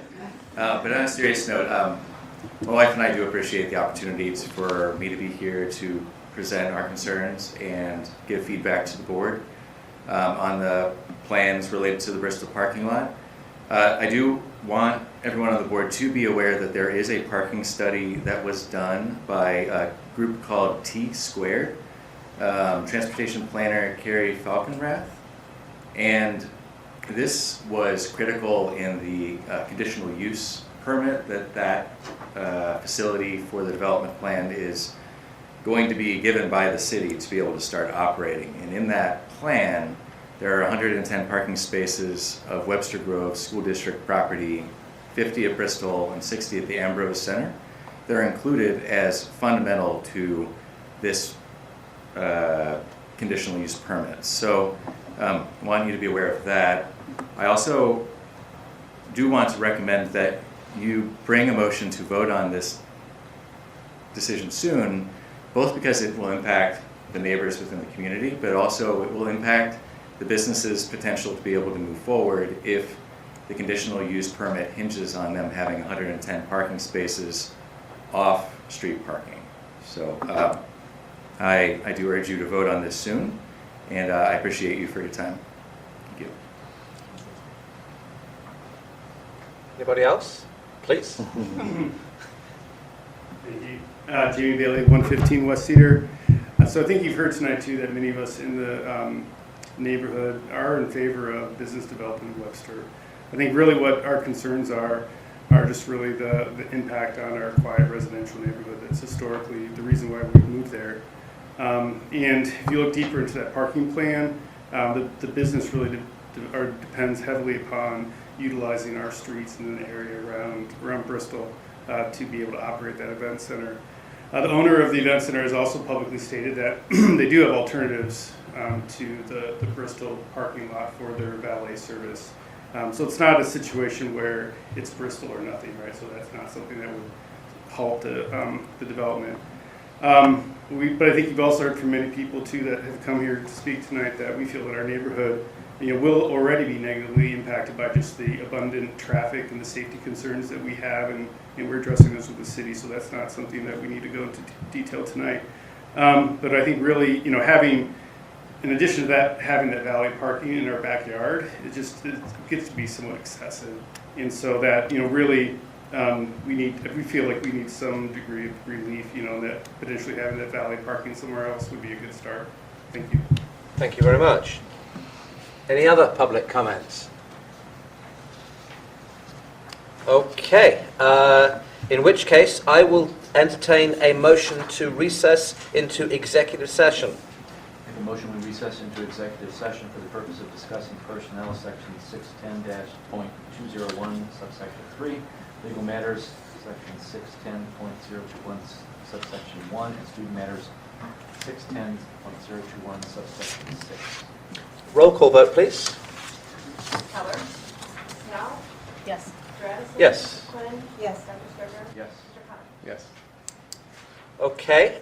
We will take a just a 2 or 3 minute break before we recess into executive. Thank you.